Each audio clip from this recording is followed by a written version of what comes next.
Let us build a healthier, more resilient, and prosperous Africa where no one is left behind. I thank you. And I think that's what has been lacking. The knowledge of non-communicable diseases Good and morning. communicable diseases is well known by all of us in this room. IT. It is indeed a great honor and privilege to welcome you to the inaugural national. Good morning once again, ladies and gentlemen. Thank you for keeping time. And like we had mentioned, we are starting so that we can be able to manage the program that we have for today. But before we start, as it is our tradition, I'm going to call upon Joanita Narwanga. Joanita Narwanga, please step forward and you bless our day with a word of prayer so that we are able to start.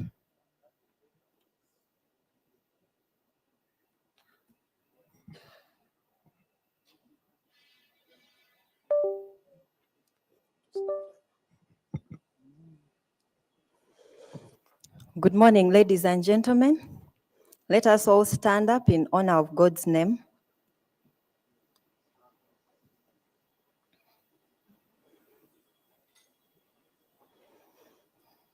We humble ourselves and pray.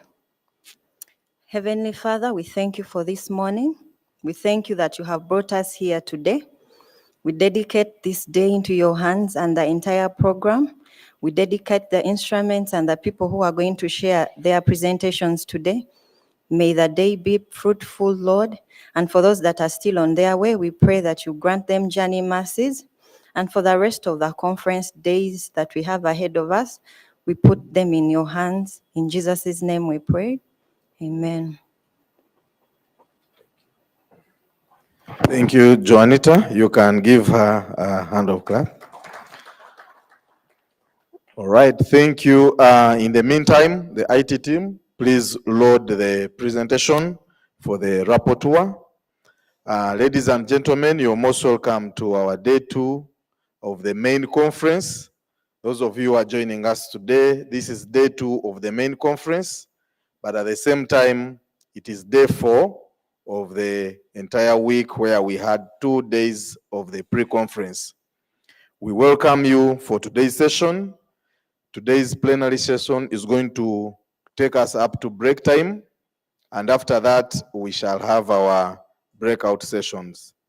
But before that, once again, I'm requested to remind each and every one of you that please don't take your seat before you complete your registration at the rapporteur's table outside, because your registration at the same time comes with your meals coupon. We had a number of sessions yesterday running, but to just give us a heads up on what transpired yesterday and to continue the discussion that we shall be having, I'll call upon Mukama to step forward and within 5 minutes, just give us a highlight of what transpired yesterday to some of our colleagues that have joined now through the issues that we were able to capture. And as he does that, the people supposed to be in the next session and the session chair will be preparing, because I'll be calling you after 5 minutes. Mukama, you're welcome. Thank you very much, MC. Good morning, ladies and gentlemen. On behalf of the rapporteur team, I'll be sharing with you what transpired yesterday briefly, so that it can usher us into day 2 of this conference. So again, how do we define our day 3 or day 1 of the conference? We're defining our day as a unified action to achieve integration through innovation, based on the discussions that happened yesterday. That's how we defined our day. Again, the outline, we shall look at the objectives, the key themes covered, the highlights and issues discussed. What are some of the practice recommendations? Some quotes, what areas of improvement, and then the suggested follow-ups. So the objectives here, we had a grand launch of a conference yesterday. We had the dignitaries here. Again, a review of Uganda's status and strategic priorities for both communicable and non-communicable diseases, showcasing government and partner commitments to integrated multi-sectoral health action, and exploring innovations, data, and policies driving progress towards disease elimination by 2030. So the key themes that were covered, again, is integration of communicable and non-communicable diseases programs, multi-sectoral collaboration in prevention and health promotion, health system resilience and workforce readiness.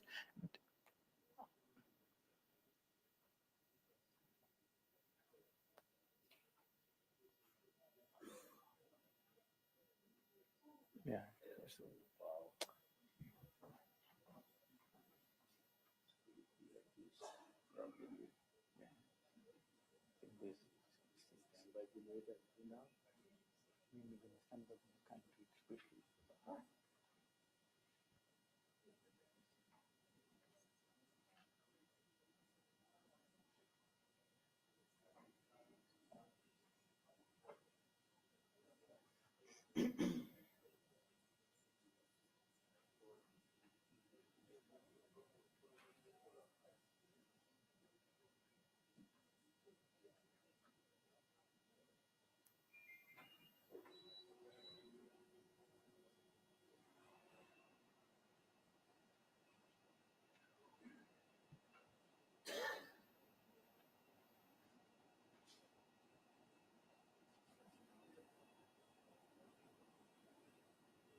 Sorry about the interruption.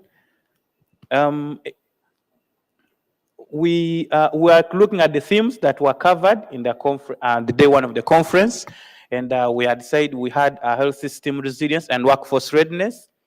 We also looked at the digital health, data use and innovation in surveillance, lifestyle risk factors such as alcohol, diet, inactivity, and mental health. And then the last theme was quality of care and patient-centered approaches.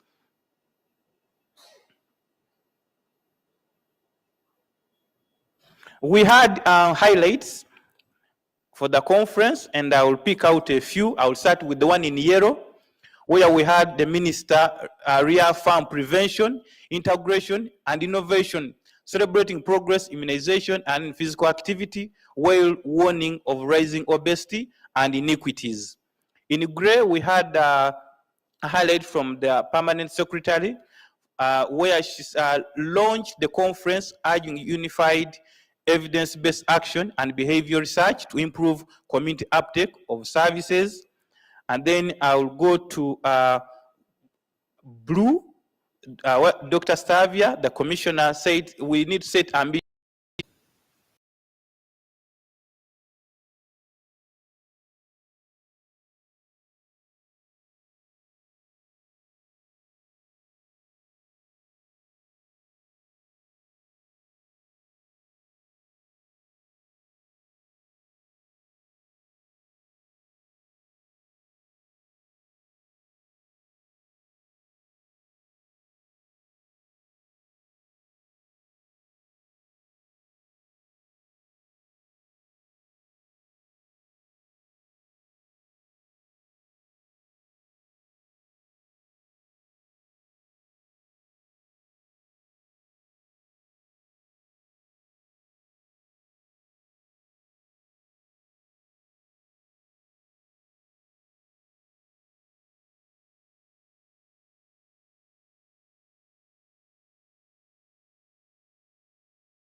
overlapping representations, and then the need for clearer follow-up mechanisms on the resolutions.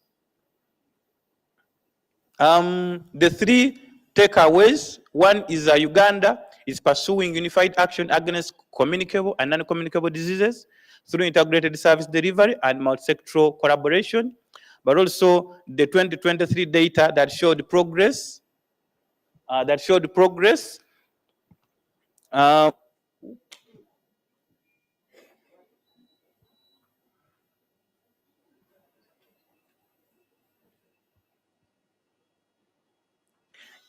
Yes.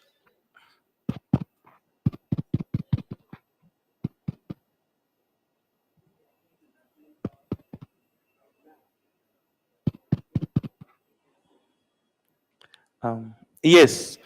The second takeaway is the data that shows progress in tobacco reduction, but alarming increase in alcohol use, obesity, and sedentary lifestyles that require stronger prevention measures.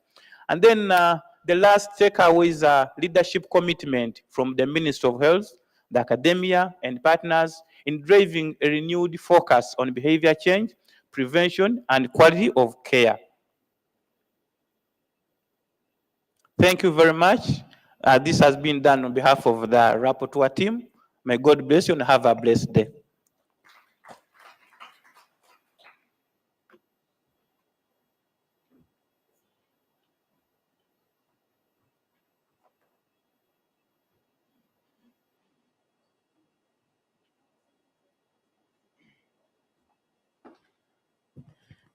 Thank you, Mukama, for that presentation. You can give him another round of applause.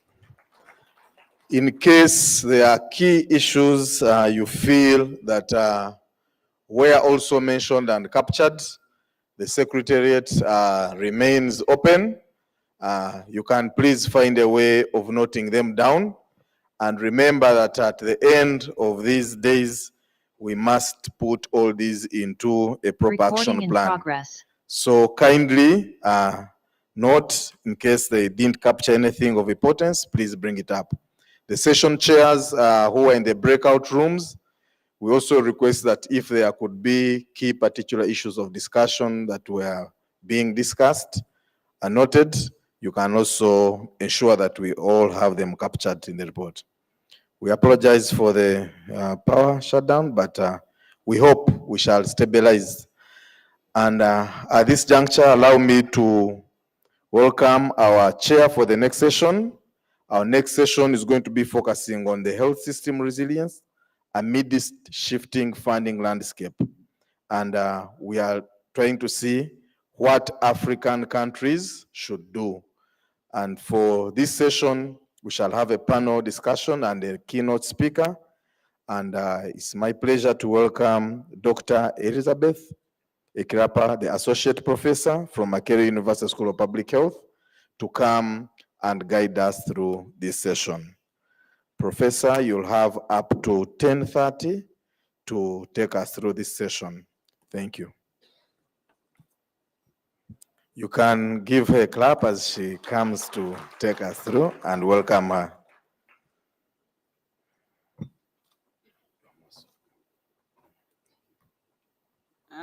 Thank you. Good morning, everyone. You've already been welcomed, but allow me to welcome you again. I want to welcome all of you to this second day of this conference. I also want to acknowledge and particularly welcome commissioners from the Ministry of Health, Dr. Stavia Turiahabwe, other assistant commissioners who are with us.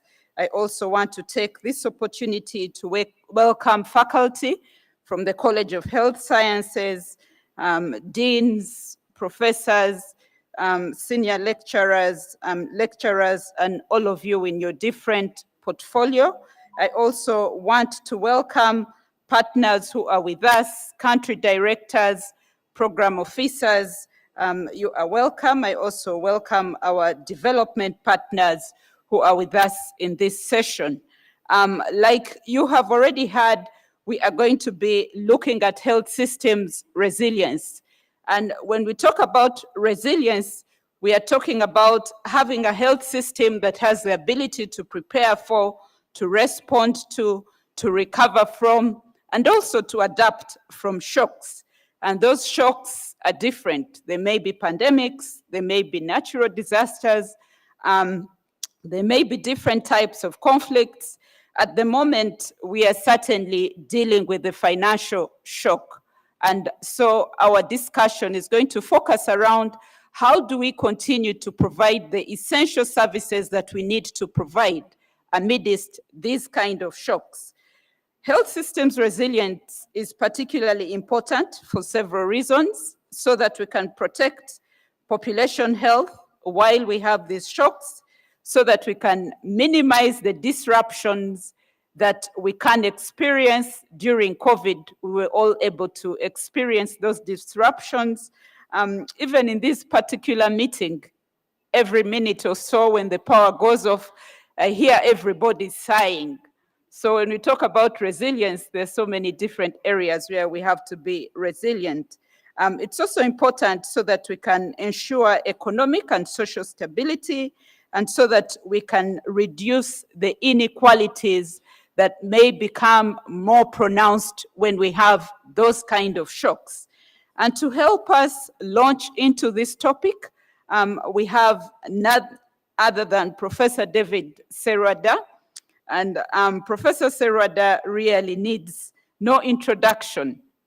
However, allow me to say a few things about him, but I certainly will not do a full introduction, because if I did, it would turn into a mini keynote address. So he was elected Fellow of the National Academy of Medicine in 2011. He is the founder of the Rakai Health Science Program, and as we are aware, he was the first investigator to identify what was in those days referred to as the slim disease. Those of you who are a lot younger than the rest of us probably do not know what I'm talking about when I talk about the slim disease. But in Uganda, sometimes people say, if you know, you know. So if you know about slim disease, then you are one of us in that respect. So he was one of the investigators who discovered that, and he has been at the helm of doing research looking at transmission and also prevention of HIV. He has been awarded numerous local and international awards. He was elected together with 36 others among the world's most accomplished scientists living in or focused on the developing world by the World Academy of Sciences. So Professor Serwada, you have done us proud, I must say. It's always great to see a fellow person from Africa recognized. It's even more exciting when that person is a Ugandan. So we really appreciate that. And his support and his experience stretches to several boards where he serves as chair and also as a member. Like I said, I could go on and on, but today that is not the purpose. The purpose for our having Professor Serwada here this morning is for him to introduce this topic and share his thoughts about what African countries can do to ensure that they have resilient health systems. Professor Serwada, it is my pleasure to invite you to share with us. Join me in welcoming Professor Serwada.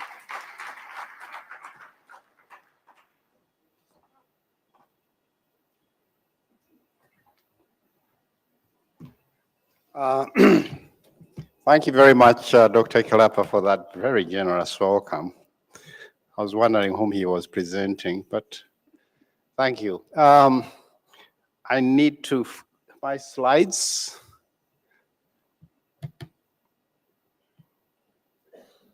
Is it me to start it off? Sorry? Yes? Oh, Kirapa, do you know how to do this? I need some assistance with this. Sorry.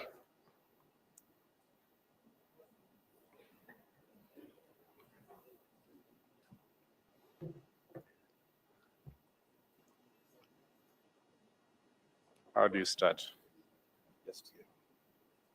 Place the signal is from the other day. Uh-huh. So you just press this side. And that's how I press to go forward? Yes. But we are not doing that, right? It's not coming. Oh, it's on. Yeah, it's on. Oh, so forward is just forward. Eh? Bring one? Yeah. All right. Okay. Sorry about that.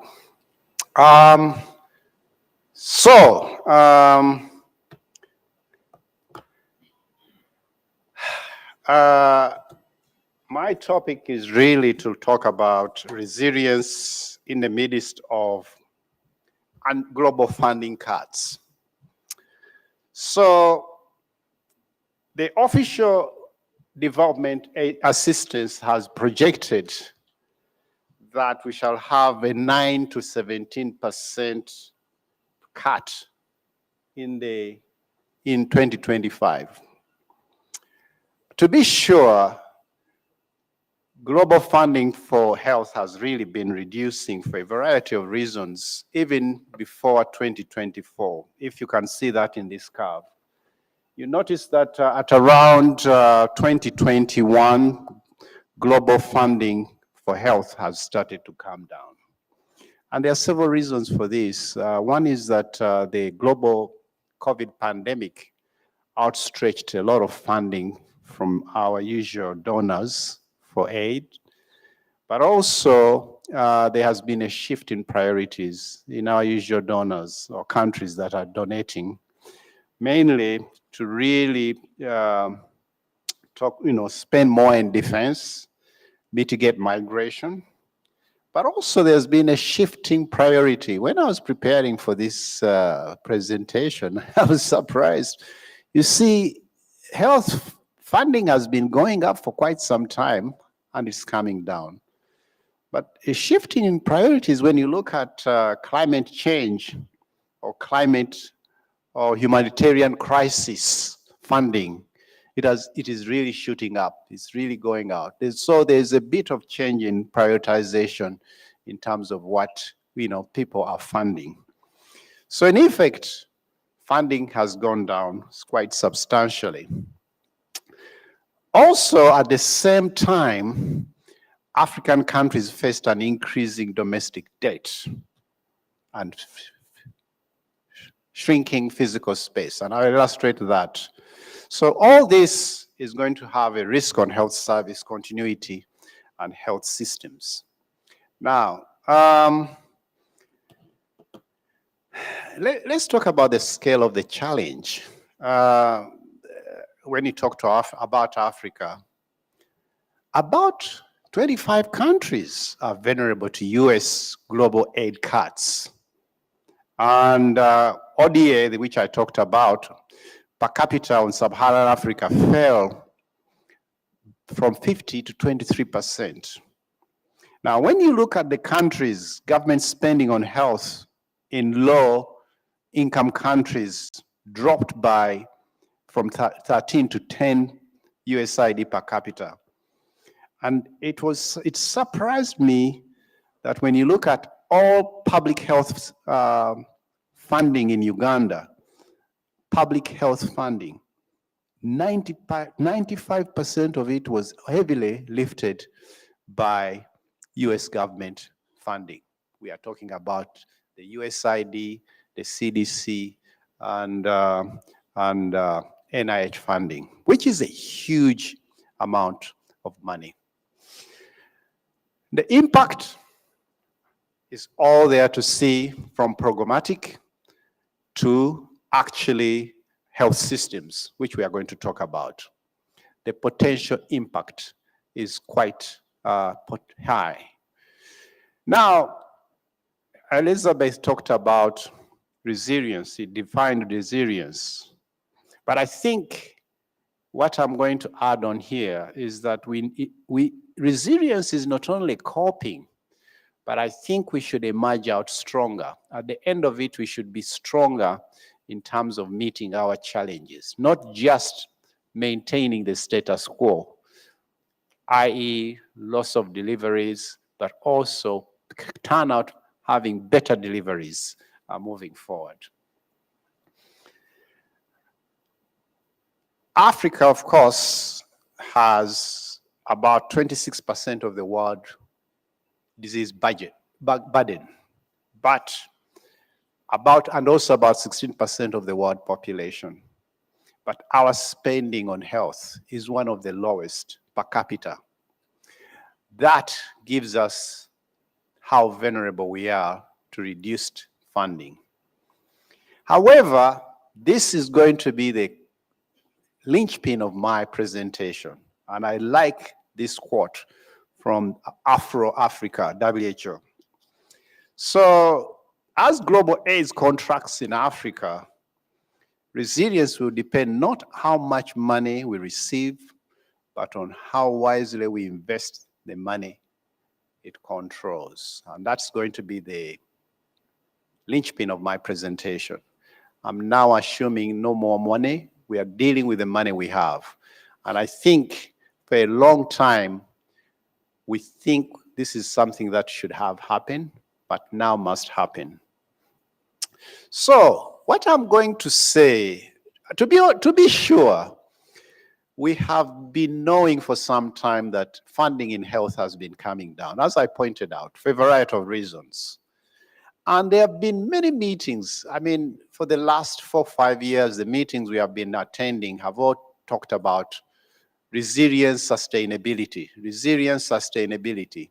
How do we actually cope with reduced funding? And a lot of what I'm going to say has already been beaten to death. I mean, most of it has been known.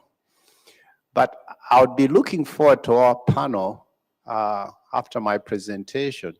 What can we practically do? We have talked a lot of what I'm going to say, but what can we do, or what is it disenabling us to do what we know?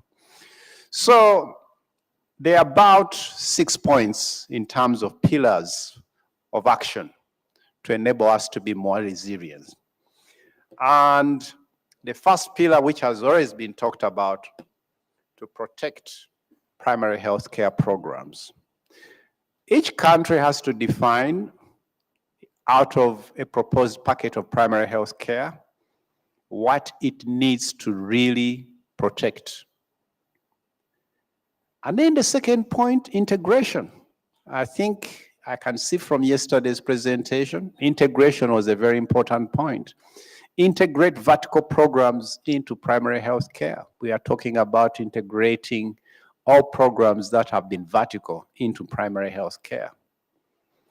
Now, an example is going to be Uganda's district service, that compact.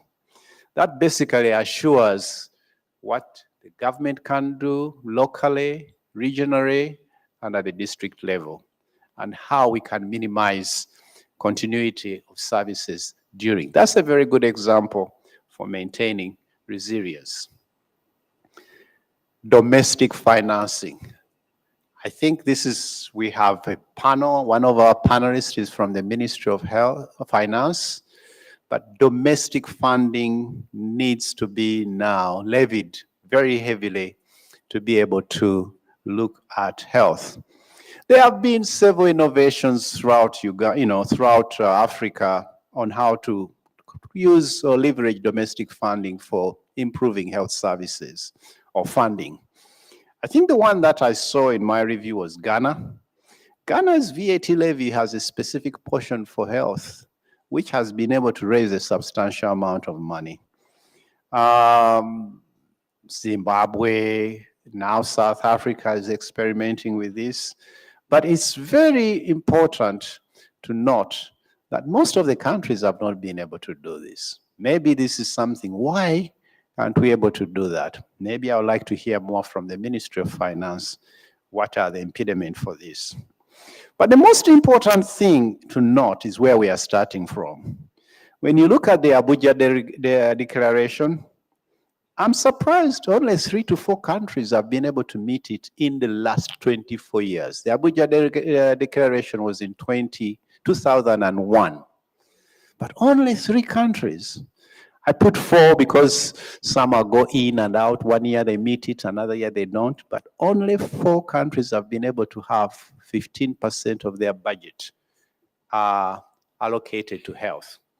Now, when you look at Uganda, when I was asked to give this, I asked my assistant to give me what has been Uganda's allocation to health sector over the last, say, 4 or 5 years. You will notice that actually between 2021 to 2024, the percentage allocation to the health sector has been dropping to 4.1 from 7.5. Then it suddenly went up to 8.4. However, that is still, when you look at the total annual budget has always been going up. If you notice, it's moved out from like 45 trillion to almost 70. But the percentage to health has not been commensurate to the increase of the annual budget. In actual real terms, the budget allocated to health has actually been going down. So we are really not adapting there or increasing. We have never ever been anywhere near the 15% for our Abuja Declaration. So what hope is there for us to be able to meet our home or internal financing? I would very much love to hear the various panelists discussing this in our presentations. Spending better before spending more. We have talked a lot about this. We have talked about cost effectiveness interventions. We have talked about food procurement. Food procurement, regional food procurement is now a very big thing, a very important item. We saw it in action during the COVID vaccine procurement under the auspices of African Union. It actually served us very well in procuring vaccines, COVID vaccine at the time. This is something many people are talking about, is one way to have economies of scale and be able. It worked for COVID. I'm not yet able to get any other example where this is happening. However, there's a lot of talk and lots of meetings to have food procurement. Because food procurement has been how the donors have been able to get us all kinds of vaccines or medication at a very low price. Global Fund, Clinton Foundation, they do huge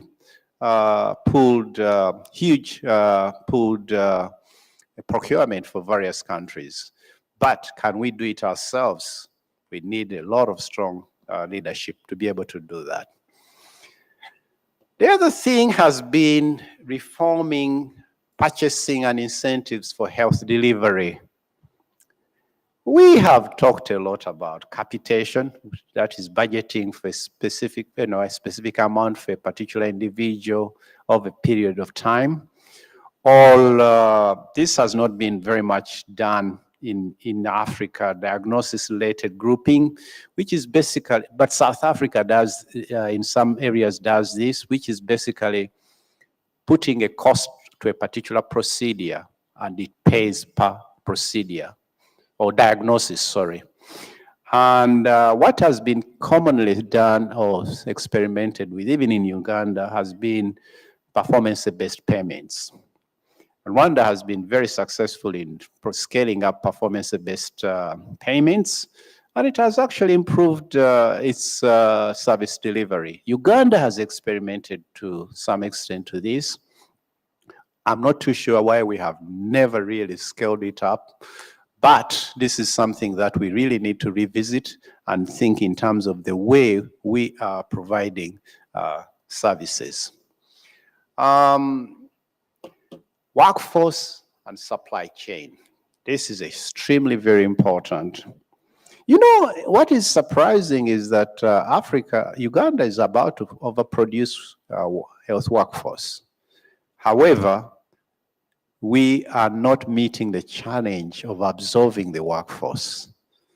But many people would argue that the community health worker has been extremely very important, especially if he is able to task shift in impacting the community health. down in the rural areas. And of course, many of us who have been in the HIV field, we talk a lot about community-based organizations as a way of sustaining, particularly maintaining. You see, to sustain and maintain diseases, particularly chronic diseases, it will require a little bit of a different mode of health worker as opposed to treating malaria. One comes in the hospital, health center, you treat him, he goes, you don't see him until he has another bout. But cases like HIV, malaria, TB, or diabetes, we will need a real big community push or community involvement in maintaining people in treatment. So those work first, being able to be more creative in how we develop and mobilize our workforce is going to be extremely very important in terms of maintaining resilience. Now, digital systems and innovation. I think Rhoda, from what I can see, Professor Rhoda Wanyenze talked about data. I think data is going to be extremely very important in making our system more resilient. We can prioritize, we can focus, we can evaluate what is working, what's not working. We can be able to shift our priorities. That is going to be extremely very important in terms of being much more resilient. We can foretell what is coming. So we really need, data is going to be extremely very, very important in terms of making us much more, know exactly where we are and where we would like to go and anticipate what might be needed moving forward. A lot has been talked about local manufacturing and procurement in the African region. It's so amazing that given the large population, given the huge disease burden, Africa produces very little of its own, of what it needs in terms of consumables, right? Ranging from drugs to other medical supply. And indeed, during COVID, this came up to the forefront, that we really need to produce, to how to be able to regionally be able to manufacture what we need. And I think a lot of effort is now being made in terms of how to be able to produce our manufacturing here. There are 3 countries that have really pushed this. We think in the southern region, South Africa is going to spearhead. They are trying to put up a lot of, with collaboration with companies in India, local manufacturing of a lot of drugs, particularly in the HIV/AIDS area. But in West Africa, Nigeria has really been able to push up in terms of trying to do local production. I think this is going to make us much more resilient, especially in scarcities of supply when there's a huge demand of supply. I think COVID woke us up in terms of local manufacturing and being able to do procure locally. I think that's going to be extremely very, very, very important. Of course, all this will need leadership. Critical leadership is needed at all levels, right from the top, right from the ministries, down to the districts, to actually prioritize, implement what we have been able to decide to do. I think that's very important. But the other thing that has been found to be very important and very helpful is accountability and transparency of procurement. That's our linchpin. And that's where most of the corruption, most of the wastage comes in. But for many years, we have talked of one plan, one monitoring and evaluation system, and one procurement system. Instead of every person, every organization, everyone procuring for themselves. That's why we get scales. But that will require leadership to be able to get us together. And I think many of us have had the example of Rwanda, where this has been able to be done and enforced, and how useful and effective it has been to be able to have one plan, one monitoring evaluation. And we have talked about this for a very long time. All this is not new, but why can't we enforce it? Why can't we implement it? I think with our own resources we have, I think this is one of the biggest challenge I would like to hear moving forward.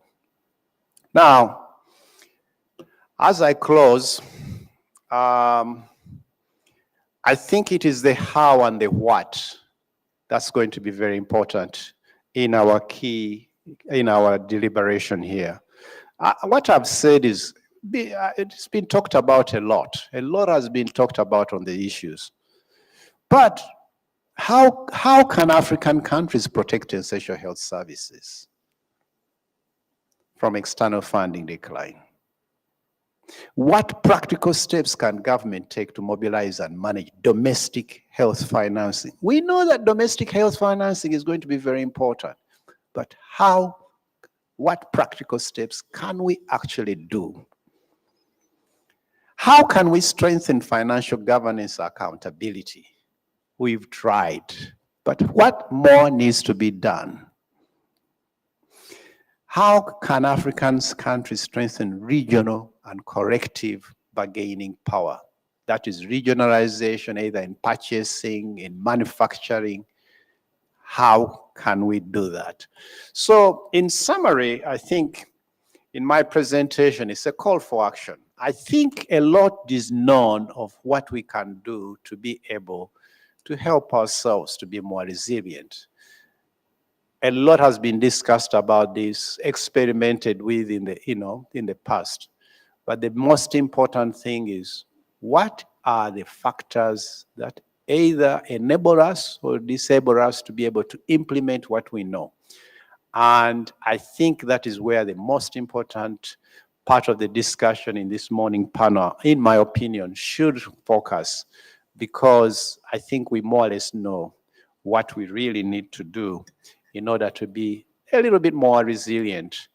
And remember, resilience is a process. As my presentation has pointed out, a lot of factors have to be in play. A lot of things have to be, working in tandem to be able to have a useful product.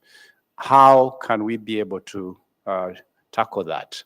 And I look forward for the discussion this morning on how we can be more resilient and actually end up being much, much more stronger moving forward. And thank you very much for listening to me. And thank you very much for inviting me to give this presentation. Thank you.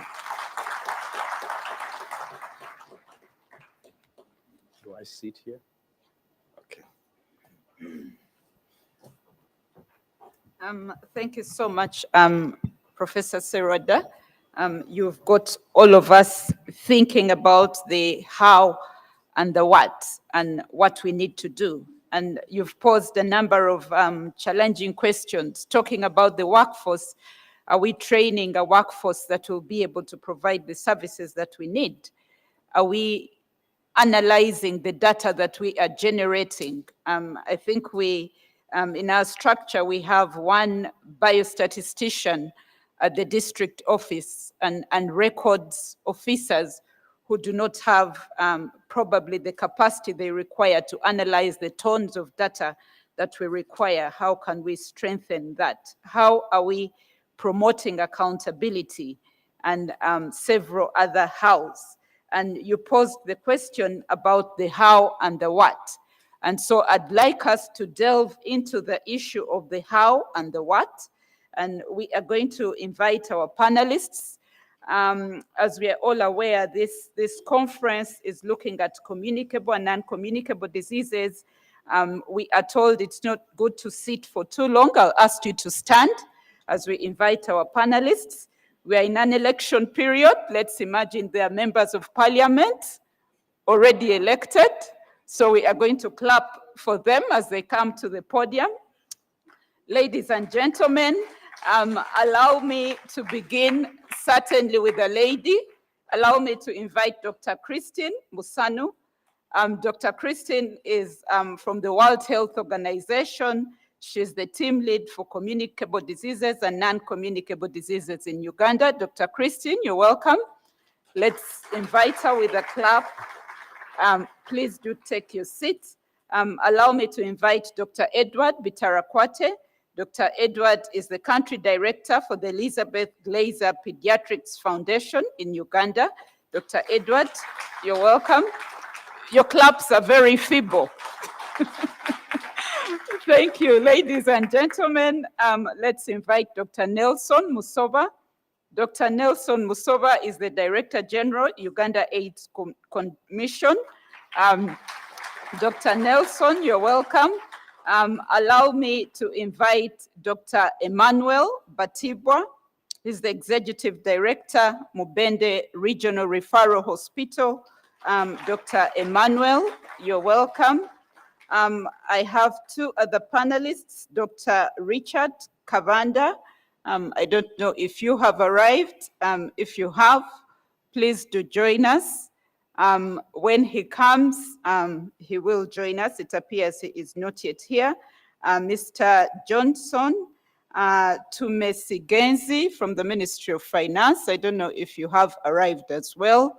Okay, those two panelists will be joining us. Thank you, ladies and gentlemen, for standing up. Do take your seats again as we continue delving into the how and the what.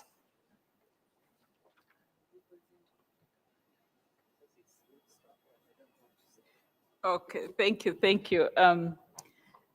Dr. Stavia is going to represent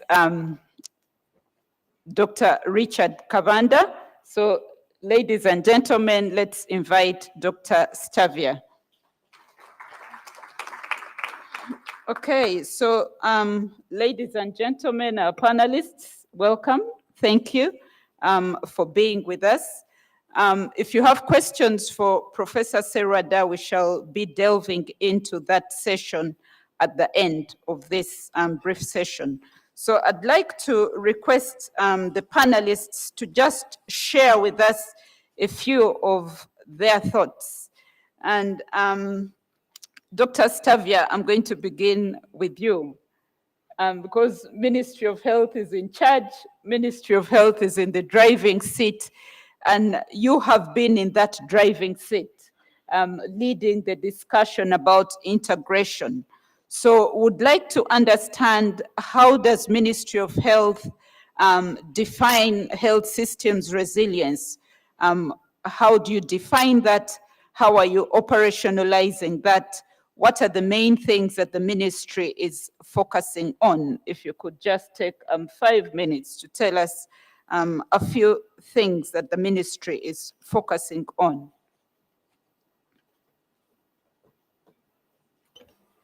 Thank you, moderator. I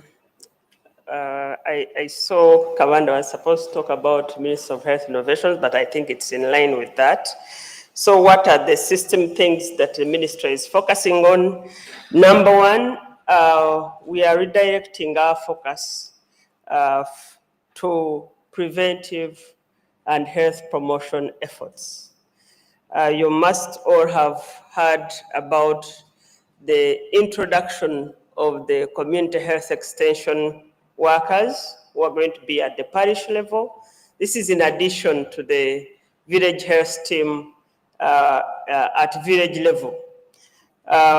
This healthcare workforce at this level will help us in promoting in disease prevention, but also in promoting access to care, early diagnosis, and treatment services for the people who require communicable and non-communicable disease services. We are also promoting digitization of the health system, and this key reform is going to help us strengthen our data systems, be able to generate the evidence that we need to target our interventions, but also it is going to cut off a huge cost in printing of the tools that we have been using. Other than digitizing with the integration agenda, the interoperability of systems, but also integrated digital systems will as well help us in efficiencies in terms of health worker time, because they will not have to deal with so many things and they can deliver much more. The other key area that the ministry is focusing on is in performance management to ensure that the health workforce delivers what they're expected to deliver, and there is monitoring at all levels of care.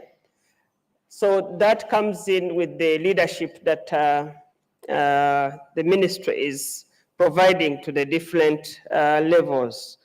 We are also strengthening the regional level to be able to provide oversight to the local governments, as well as the local governments to the health facilities and communities. So with this, we will cut off a lot of resources that have been going with frequent movements from the center, but also strengthen the system in terms of resilience to make sure that if there is any, Uganda is prone to outbreaks, any issue, there is leadership and teams at the lower levels that can be able to respond. And then there is this that we are doing, the one you talked about, which also we have done in these 5 days, coming together instead of organizing different conferences. It also will help us to achieve more with the less that is available. Then we are looking at continuing to shape the health agenda as an economic issue. So we will be looking at packaging investment scenarios to interest and attract more domestic resources towards the health sector, plus engaging and retooling of the private sector and promoting manufacturing efforts. Those are the ones I can talk about for now. Thank you. Okay, thank you so much. So ladies and gentlemen, the ministry is working hard. You've heard about the different things that we are doing to ensure that our systems are resilient. We would also want to learn from other countries. We are not the only ones who are suffering from these shocks. Other low and middle income countries are also trying to make their systems resilient. And so I'd like to invite Christine to share with us how other low and middle income countries are dealing with these shocks, and to share with us what we can learn from these countries about how to sustain health service delivery and outcomes despite these disruptions. Thank you, Dr. Elizabeth, and good morning, colleagues. Firstly, I would like to thank Prof for the keynote address. I think it gave us a background to what is happening.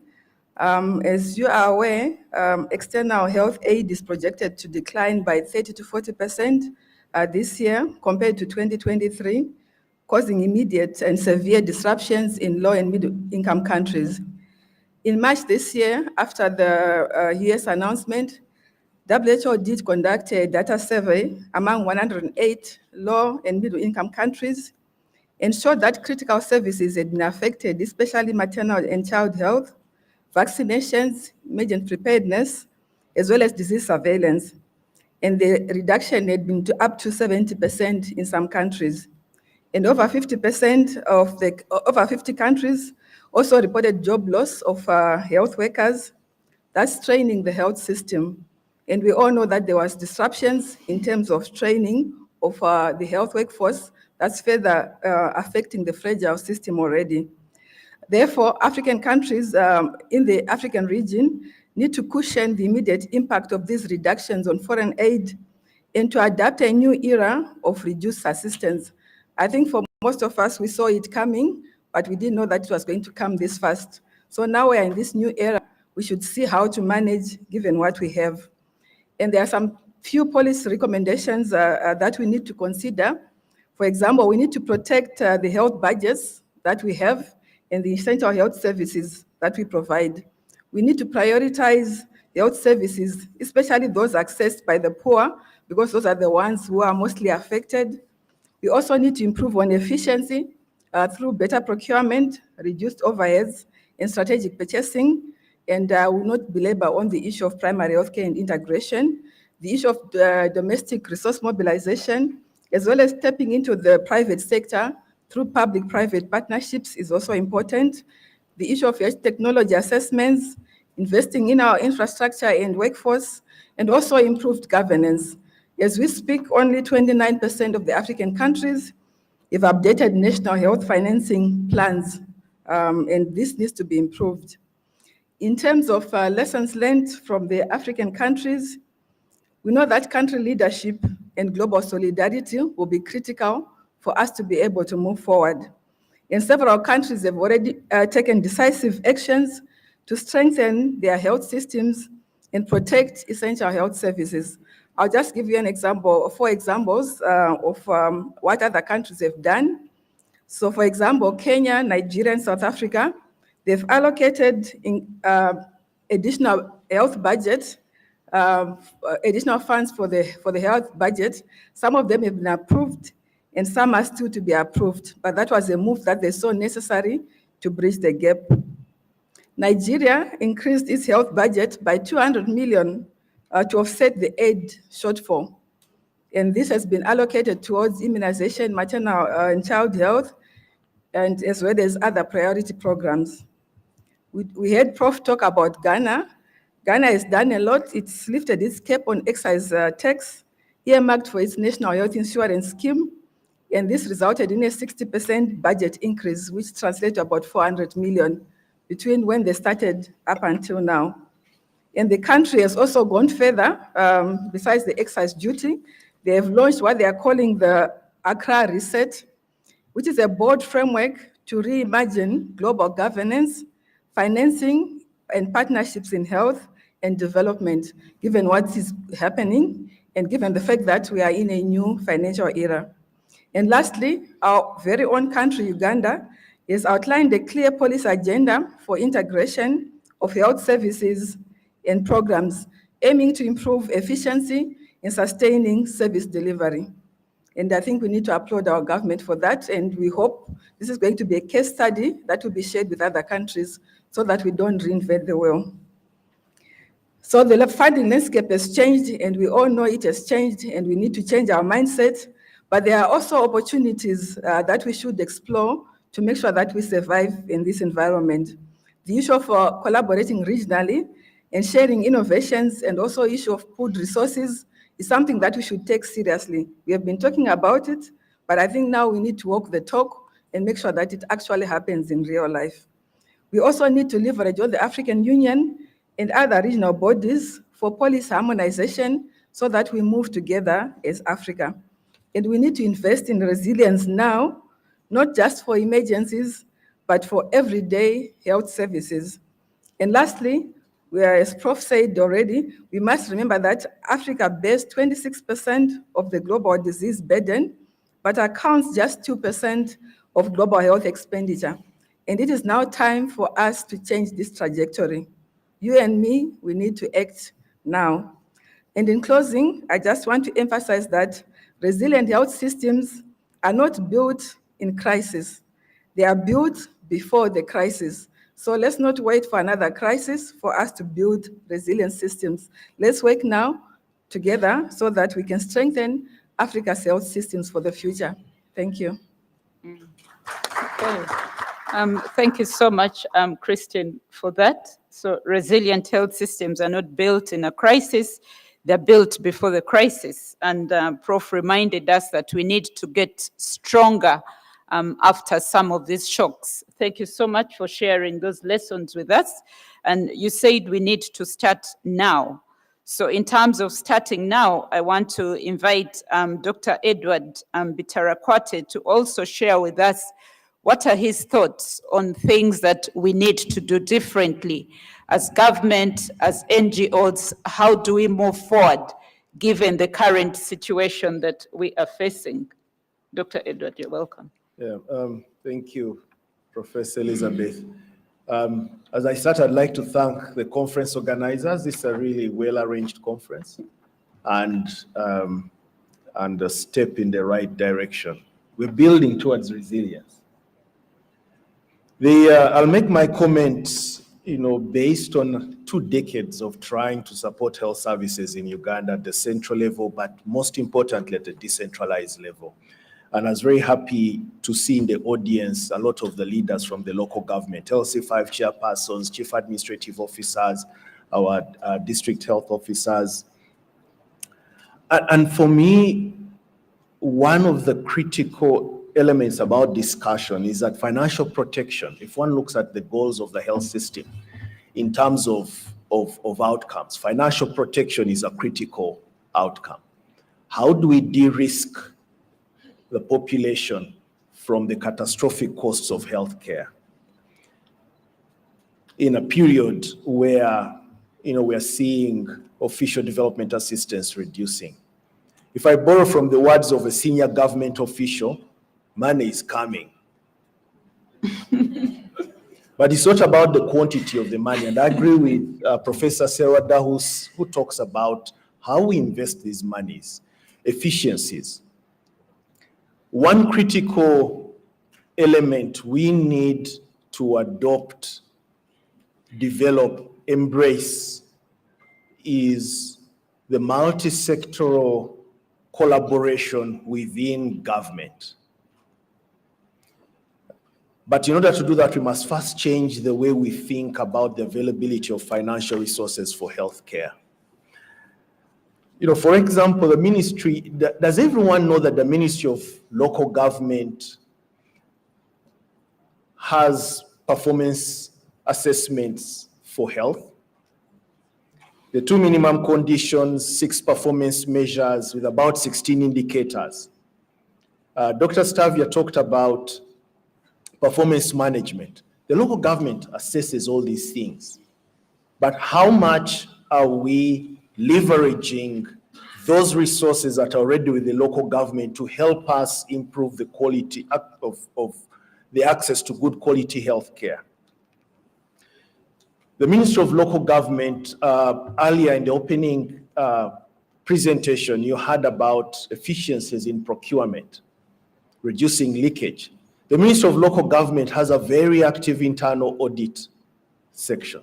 The Internal Auditor General and the teams at the district are able to help us with managing commodities. But we leverage that. How do we tap into all the different sectors? Yesterday we heard about what the Ministry of Education can do. We want to deepen health promotion. In the 21st century, why do we still have to convince people to sleep under mosquito nets? Or on issues of sanitation? We have millions of children in primary school. Only 40% will move to the secondary level. And that's been like that for a number of years now. How are we optimizing school health to deepen health promotion and the adoption of healthy behaviors so that down the road we are reducing expenditure on treatment? We would like to digitize in order to increase efficiencies in data capture, analytics, and reporting. But we're struggling with internet connectivity. How can we leverage resources within the Ministry of ICT to help with that? Several weeks ago, I was at a regional referral hospital that needs increased bandwidth from UCC, not UCC, from ICT, from NITAU, but they can't afford it. Can we negotiate for subsidized internet data fees? We have several thousand computers in health facilities as we move towards digitization, but they're not enough. Where else can we look to see how they can contribute to our aspirations. Our colleague from the Ministry of Finance isn't here yet, but we know that on the side of HIV, there's a 0.1% of sector budgets. All MDAs are supposed to set that aside to help with HIV and TB programming. But are we programming that money efficiently to help with prevention? Last week, I was in one of the peripheral districts with the fisheries team. We're looking at fisher folk and the risk of HIV transmission in those communities. And we had a deep discussion about the 0.1%. As I think the cow was here, I also saw the DHO. So in short, there's a lot of available financing within government that, if leveraged, will help us bridge some of those gaps and start leading us towards resilience. But we need to change the way we think about the availability of money and how to use it. Very importantly, we need to become a proud nation, a nation that strives to look after its people. We need to assume that no more money is going to come to us. And we need to look at how can we efficiently use what we have. But if we are to get an opportunity for additional funding, I don't think it should be used to meet operational gaps in consumption, but rather we need to use it to make catalytic investments, because those catalytic investments that are going to build a resilient health system. And I say this because, again, every time I'm engaging with colleagues in the field, everyone thinks there's going to be another savior coming. Oh, we hear money is going to come. We hear the situation will stabilize and we'll get additional funding. Ladies and gentlemen, no one is coming to save us. We need to save ourselves. And I think that should be the first drive that all of us need to embrace,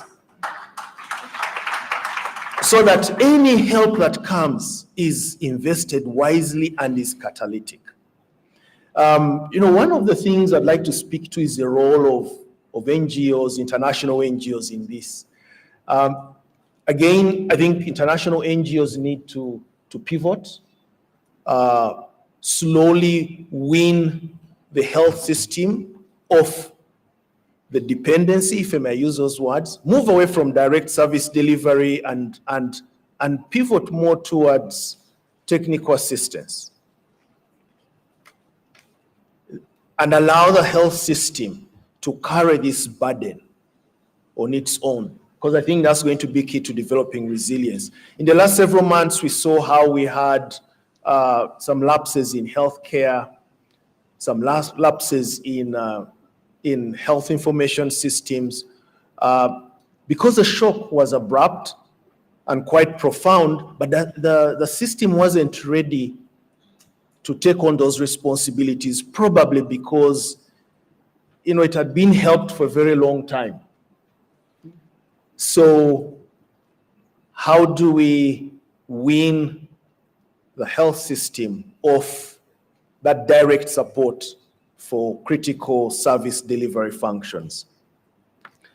I'd really like us to continue advocating for increased domestic financing through national health insurance. We've all seen the reports that show that out-of-pocket expenditure is quite high with the private sector. How do we have a well-regulated and responsive private sector?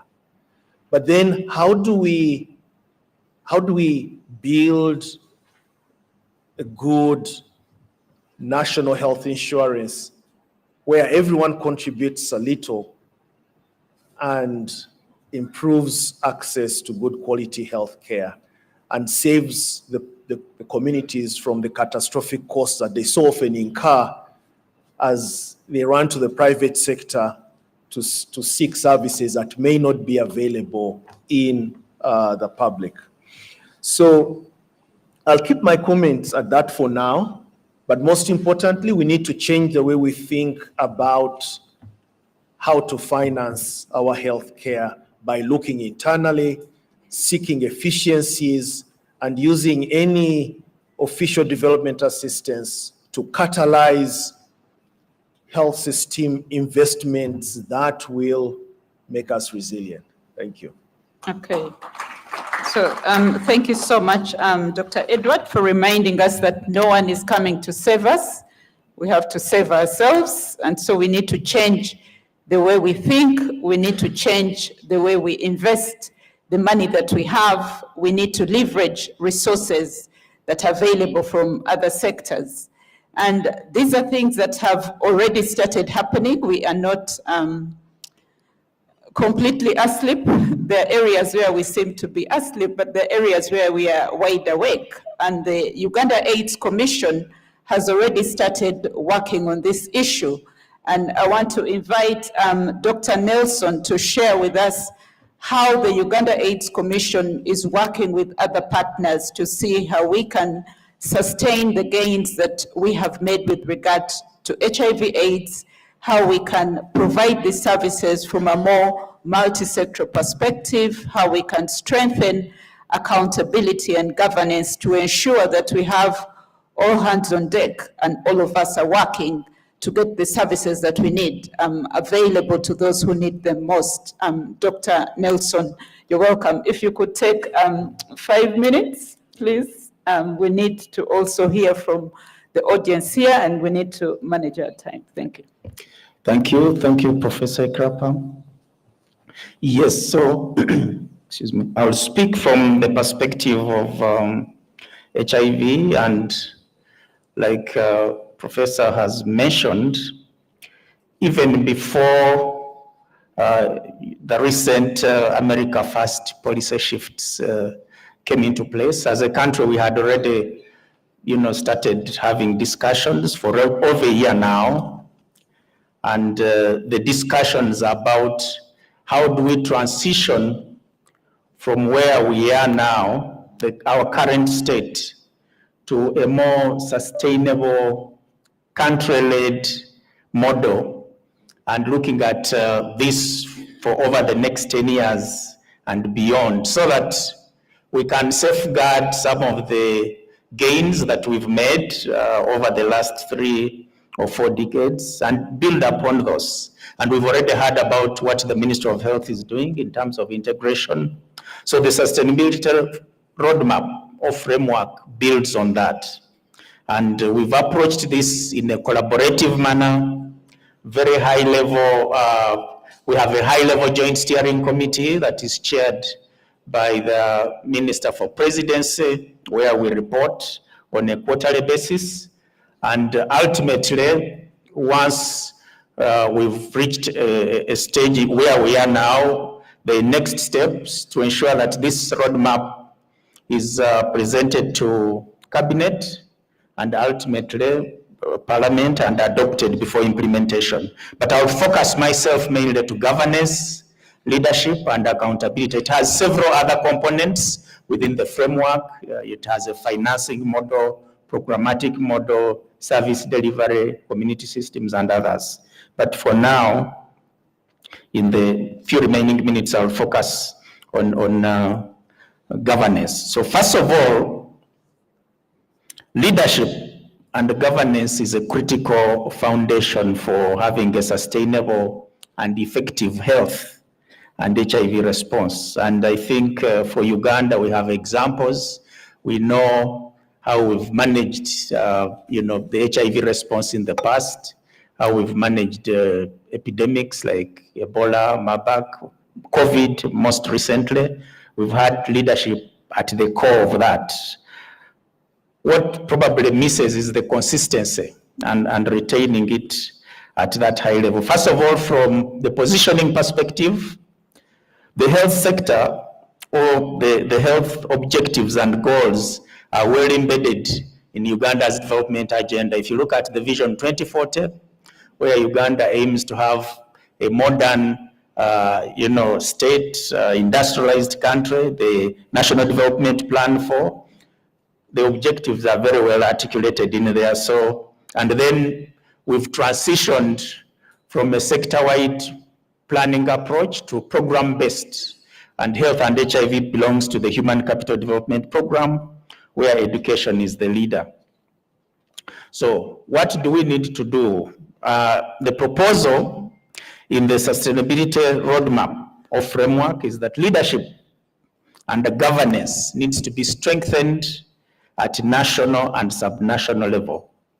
And we need to do advocacy for high-level political commitment and visibility, and then enhance accountability. And in what ways can we strengthen leadership at those different levels? One is to ensure that their proposed joint interventions, some of them are occurring now, but they require strengthening. For example, ensuring that we have the regular annual joint program planning, which are inclusive.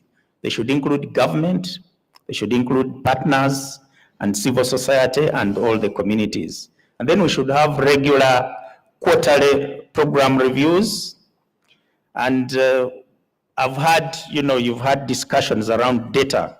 We should generate data and use it for advocacy. I know the health sector, for instance, has annual health sector performance reports. On the HIV side now, we are generating district HIV estimates every year. We know HIV prevalence by district, we know ART coverage, but how are we using this data? It's of a lot of interest, but we should go beyond just, sharing it at national level. Let's make sure that we use this to present to cabinet, we present it to parliament, we present it, to the fora at the district and sub-county levels, but also hold the different leaders accountable. If District X, had, let's say 500 babies born with HIV, let's ask the leaders, what happened to these women? Did they have the tests done? Did they attend the services that they were supposed to have? Did they have the information? And if that is done, then we could be able to get focus on the things that are supposed to be done. And in terms of monitoring and accountability of the roadmap, this also requires to be institutionalized. We've spoken about domestic financing versus the donor financing proportions. We've proposed to Ministry of Finance, as other speakers have spoken, that government needs to take on the most critical interventions within the health sector, including HIV. So the first step, and Professor asked this in the keynote address, is to increase government financing. The proposal is that by 2030, let's have that shift, because he was talking about 95% of the financing being, the heavy lifting being done by donors. We are saying at least by 2030, let's have more than half of the requirements of health and HIV being financed domestically, and then the donors, we may still need them for a while, but they should finance catalytic activities, innovations that will support system resilience, and not the routine service delivery. Service delivery, the workforce, the recurrent inputs should be financed by our governments. I think for now, I'll just pause there, and if there is additional time, then we could add on some thoughts. Thank you. Okay, thank you. So thank you so much, Dr. Nelson, for emphasizing those points. I'll now move to Dr. Emmanuel, who is located where the rubber hits the road. In the districts, we need to ensure that community voices are heard. We need to ensure that the local governments are on board. How can we do this? We are all talking about efficiency. Service delivery happens at that level.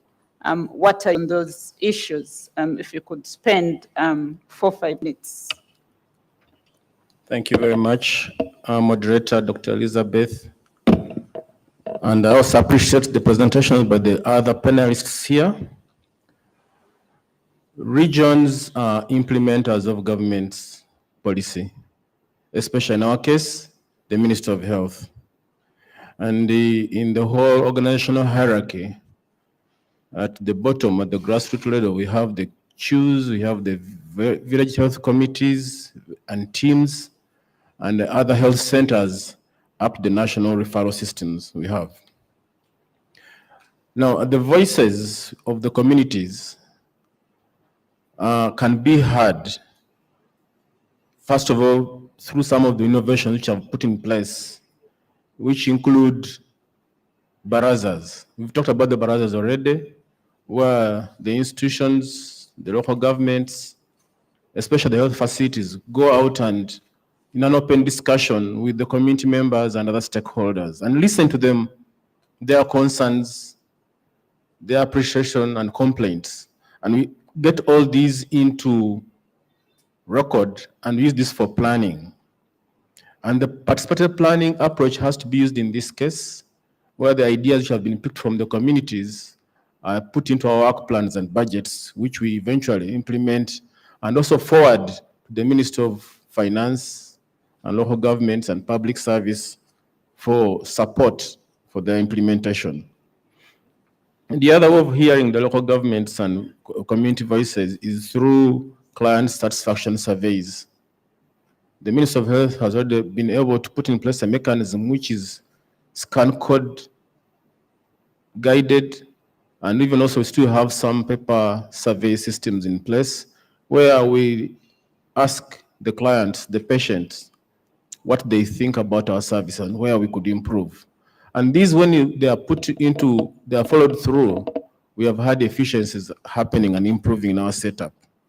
We also have a situation where we able to give feedback to the communities what exactly we are doing, so they are able to give trust, to develop trust among us, the services which we have.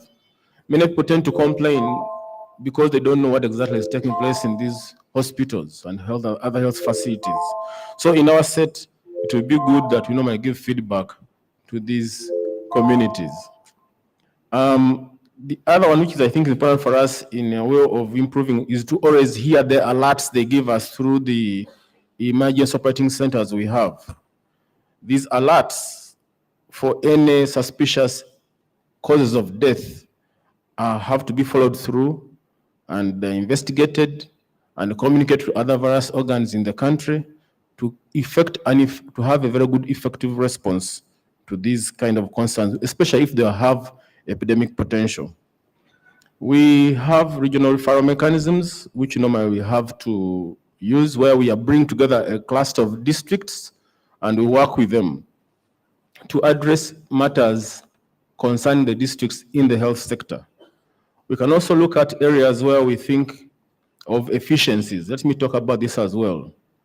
We have been known to be not efficient as institutions, as local governments, and there have been a lot of cry from other stakeholders. But if we did integration of cost centers in our facilities, in our districts, we'll be able to minimize some of these costs and bring about efficiency. If we did the work indicators of staffing needs, we'll be able to know exactly how many staff we need for certain workloads which are being experienced in these facilities. We can also look at, of course, get advice on this for recruitment and deployment as appropriate. But above all else, we brought about performance management of our health workers. A clear-cut efficiency could be experienced in our setup. We, and with the Ministry of Health, have been able to come up with the leadership and governance mechanisms under the integrated care systems, under the regional referral mechanisms, and we are honing on data collections, the analytics and usage to inform performance and general monitoring and even decisions in the health sector. We are looking at scenarios where we have to look at the preventative aspect. So that we talk to people mainly through radio talk shows. We can also have key messages being read over the radios as a preventative approach, so that we're able to curb disease and don't wait for people to fall sick and then they come to hospitals. Lastly, we could also do efficiency studies and audits, which I think are very, very useful. This one is not to purge health workers, but to bring to their attention areas where there's a lot of waste, which can be curbed within the limited resources which we have. Thank you very much. Thank you. Thank you so much, Mr. Edward. We were told the money is coming. If the money has come, I want to ensure that we know how that money is going to come. So, Mr. Johnson, if you happen to arrive while we were talking, your seat is still waiting for you. Please do come. We'll give you 2 minutes to tell us the options we are looking at. I'm going to request for just 4 questions from the audience so that we can be able to catch up. We can take 2 questions from this side and 2 questions from the other side. We have some mics that should be moving around. Please make your question precise. Make your questions precise. Yes, let's start with Professor Moses. Also indicate whom you're directing the question to.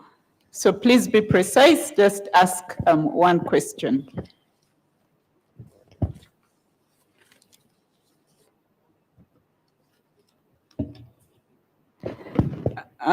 If there is another mic on the other side, we can start with that while we make sure that resilience has caught up with the one on this side.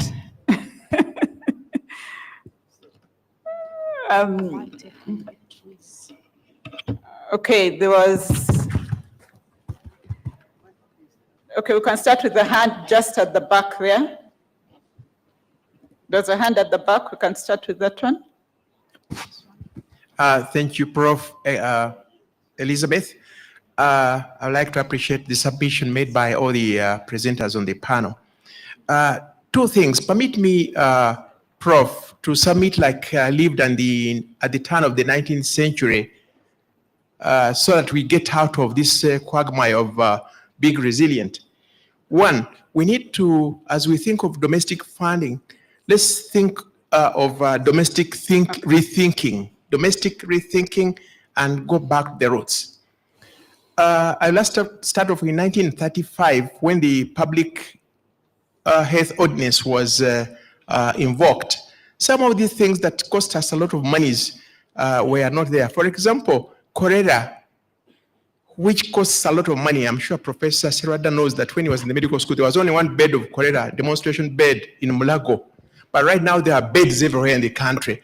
And these are things that come as a result of failure to invoke the Public Health Act.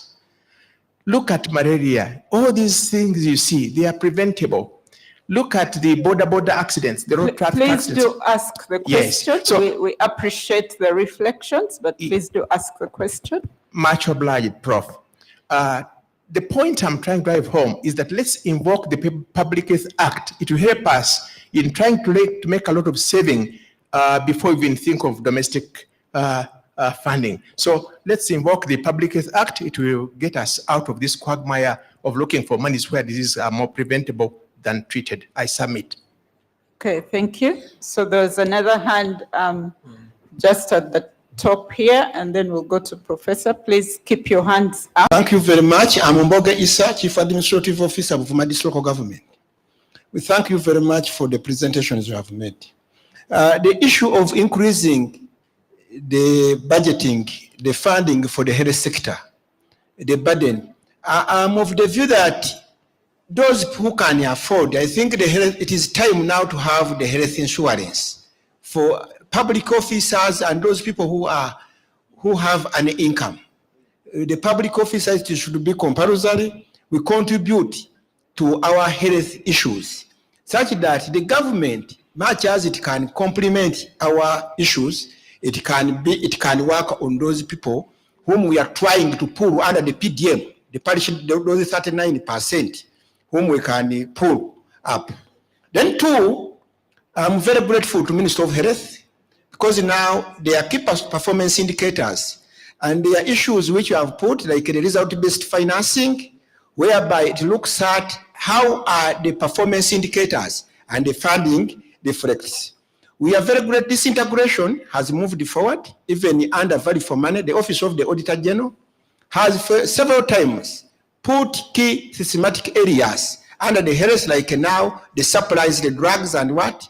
And right now, the result of that has come the recommendation of the last mile delivery. We are very grateful to national medical stores. Now, for me in the islands, in the Buvuma Islands, national medical stores make sure that the supplies are delivered.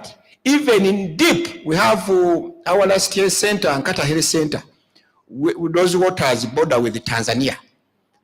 The drugs are delivered safely. And with the key issues, which looks at value for money and all of the drug intact.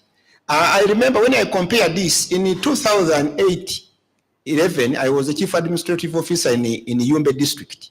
Thank you. I had a challenge of Midigo. There was a Midigo Health Center in Midigo, where the day we could put the drugs there, the next day they are not there because the stockouts could come because we had refugees, a lot of refugees from South Sudan.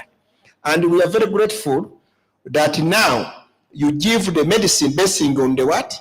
On the, my chairman of Yumbe is here, and I think now the things have now improved. We are very grateful for that, and we feel that the integration, that is why the assessment under the OPM, the local government, we are looking at issues due to attendance and health workers having practicing license, and the health management committees there, the deliveries and other issues. So this is an issue. We are not looking at health as a health issue, but health as a comprehensive aspect, as the human capital management system. Thank you very much. Okay, thank you. Thank you so much. I have the unenviable job of trying to make sure that you're precise. So if you're giving a comment, just make it clear that it's a comment. If you're asking a question, please do be precise so that we can take as many questions as possible. So there are 4 hands on this side. So we'll take those 4 hands, just keep those hands up. And if there are any, there are 2 hands on this side. So we'll just take that round of questions. So my comment is to Professor Serwada, just to get his reflection on this. Uganda is one of the countries with the highest fertility rate. Each woman has over 5 kids. You know, in my opinion, all systems are overwhelmed, including health. I mean, whatever you do, you know, it's too many people. I mean, 45 million from 10 million in the 60s, is that right? It's just the population growth is just too high. And I don't know in the long term, what you think as a public health professor, whether this is not going to be one of the biggest public health problems. I mean, we can't sustain even our health system with this kind of population growth. Okay, thank you. I think I'm next. My question is for Professor Sarada and Dr. Christine. Around resilience health systems, and you both mentioned about the private sector, and I think the private sector is resilient and also it's not being affected by the changes in donor finances, and they really mobilize significant amount of resources around human resource equipment, technology, finance. So moving forward, how can we differently and strategically engage the private sector to be part of, you know, the health system and to meet the needs and challenges of the time? Okay, good morning, everyone. Good morning, everyone. Let me stand. I observe the protocol and I would like to thank the presenters. My name is Dr. Rena Nigawa. I work for the IRC, Yumbe, and in the refugee settlement. My question is very specific in terms of the refugees. We hope that from these discussions of the weaning off, we've been greatly affected with the donor funding. My question is specific on multi-sectoral approach. We've had a system whereby these refugees are given food by the World Food Program and all that, and we've had a cut in the funding, and of course it has not been sustainable. So looking at livelihood as a social determinant of health, are there plans of multi-sectoral engagement of the maybe Minister of Labor, maybe Social Development, in ensuring that instead of giving these refugees food, we are able to teach them how to be self-reliant, farming, and then maybe sources of income? Thank you so much. Okay, thank you. So we'll take a question from Dr. Gua today and a question at the top here, then we'll move to this side. Yes, thank you very much. David Guatuda from the School of Public Health. I think my question goes to everyone. There are things that I think we fear to talk about, and until we face them, we are going to, I think, continue questioning ourselves, how are we going to solve these problems? So the first one is what Professor Kamia has just mentioned, the high fertility rate in this country, which we cannot sustain. And I don't know what we are doing about it. I think we still have a population secretariat. I don't know what they are doing to curb this. But we always fear to talk about the high fertility rate we have in this country. Then number two is the corruption that is draining the resources we have that would help solve some of these problems we are talking about. There's a lot of money that is going into other areas through corrupt tendencies. And personally, I believe we have enough to finance healthcare in this country and probably other areas. But I think corruption is draining a lot of our resources that would be available to solve some of these problems. Some of the money that is needed is actually much more than what you hear is being drained through corruption. And we need to face it up. Otherwise, we are not going to solve our problems. Thank you.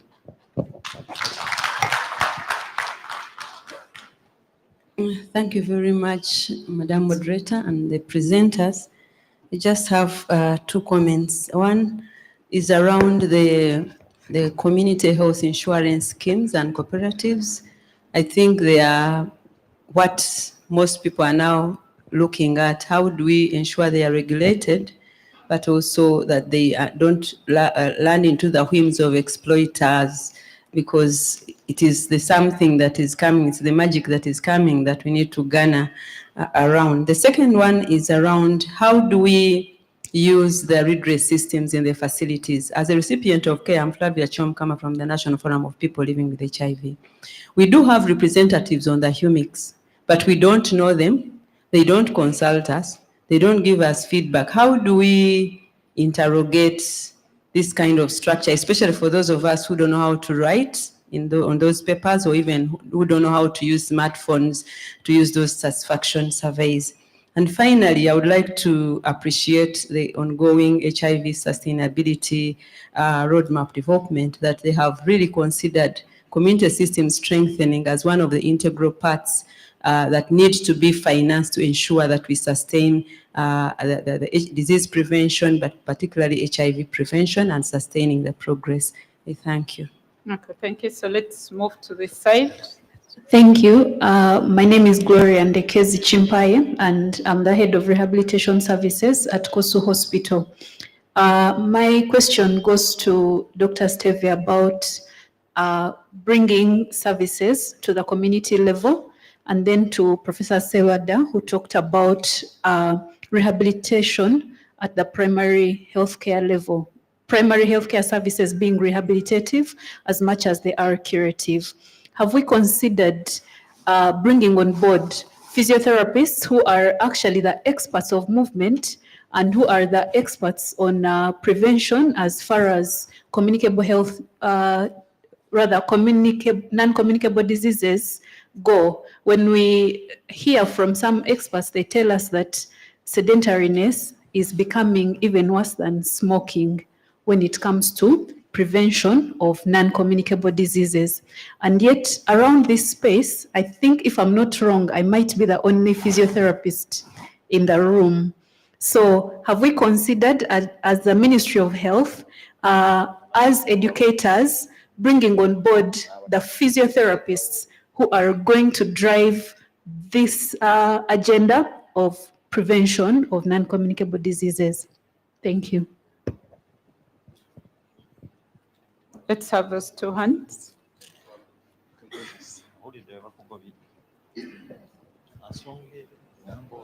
Thank you very much. My name is Edward Basenge from Community Health Department in the Ministry of Health. My question goes to Professor Sirwalda. You talked about private sector, and of course, we are focusing on promoting private sector engagement. What is your guidance and views on supporting local pharmaceutical production and medical supplies in Uganda, now that discussions are underway to start industrializations of medicines and commodities in Uganda? Okay, Thank you so much. So, yes, go ahead, and then the last one here, and that's it for today. Thank you so much. My name is John Bosco Tambara from the Makerere School of Public Health. I've liked Professor his communication when he said we are shying away from some very pertinent issues. There is one that everyone who was talking about it was just being quiet about it and then continuing. What is the fate of national health insurance? We're talking about resilience, and I think it would be the solution that would be discussing at this panel, but I'm not really hearing anything about what does it take for us to put it on the agenda. I think my question is directed to the Ministry of Health, I think, so that we know what do we need to do in order to put it on the national policy agenda so that we can be able to achieve it. Thank you so much. Okay. My name is Abel Bizmana. I'm the district chairperson Kisoro, but also a PhD scholar at School of Public Health, Makerere. Yesterday, we were talking about leaving no one behind. And I'm specializing in areas of equity, in access to health care. Would we question ourselves in our health system, who is being left behind? Because we think about everybody. We shall access minimum health care package. We are bringing services closer, but there are people, even if you brought the services to the mouth, they may not consume. For example, the ethnic Batwa minority group in Kigezi, and I'm studying them as a main group that deserves equity in access to care. Do we mind about those pockets of people? Perhaps they could be even our incubation of all those health problems we have. Perhaps that Mutwa woman is the one contributing to maternal death or infant mortality. And that statistic goes among many statistics, and we lose where it is coming from. So how is ministry really trying to cater for those marginalized communities because of who they are in the social determinants? And there are many, a number of them have Ik, Benet, Batwa, leave alone other marginalizations we know because of special groups that are in our political systems, like people living with disabilities and other people. These people are Ugandans, they pay tax and they have a national IDs, but they don't access care because of who they are. So how are you prepared to take care of them? Okay, thank you. We are now going to move to get the responses to those questions from the panelists. And you've had the questions. Please respond to the ones that were directed to you. but also respond to any others where you feel you can contribute, and also give us your parting shot as you do that. If you could take just a minute or two doing that. We'll begin with Dr. Edward, and then come across. Thank you. I'll make a few comments. None was directed at me specifically, but I'll just speak about the fertility rate. If it doesn't reduce, we may double our population by 2050. Uganda has one of the highest dependency ratios in the world. It's over 100%. I don't think that has shifted. More than half the population are fully dependent, their children. We don't have a critical mass to spur economic development. It's a consumptive population. There are too many children to have teachers in this country. Not everyone wants to be a teacher. Not everyone wants to be a health worker. So social services are constrained because of our demographic profile.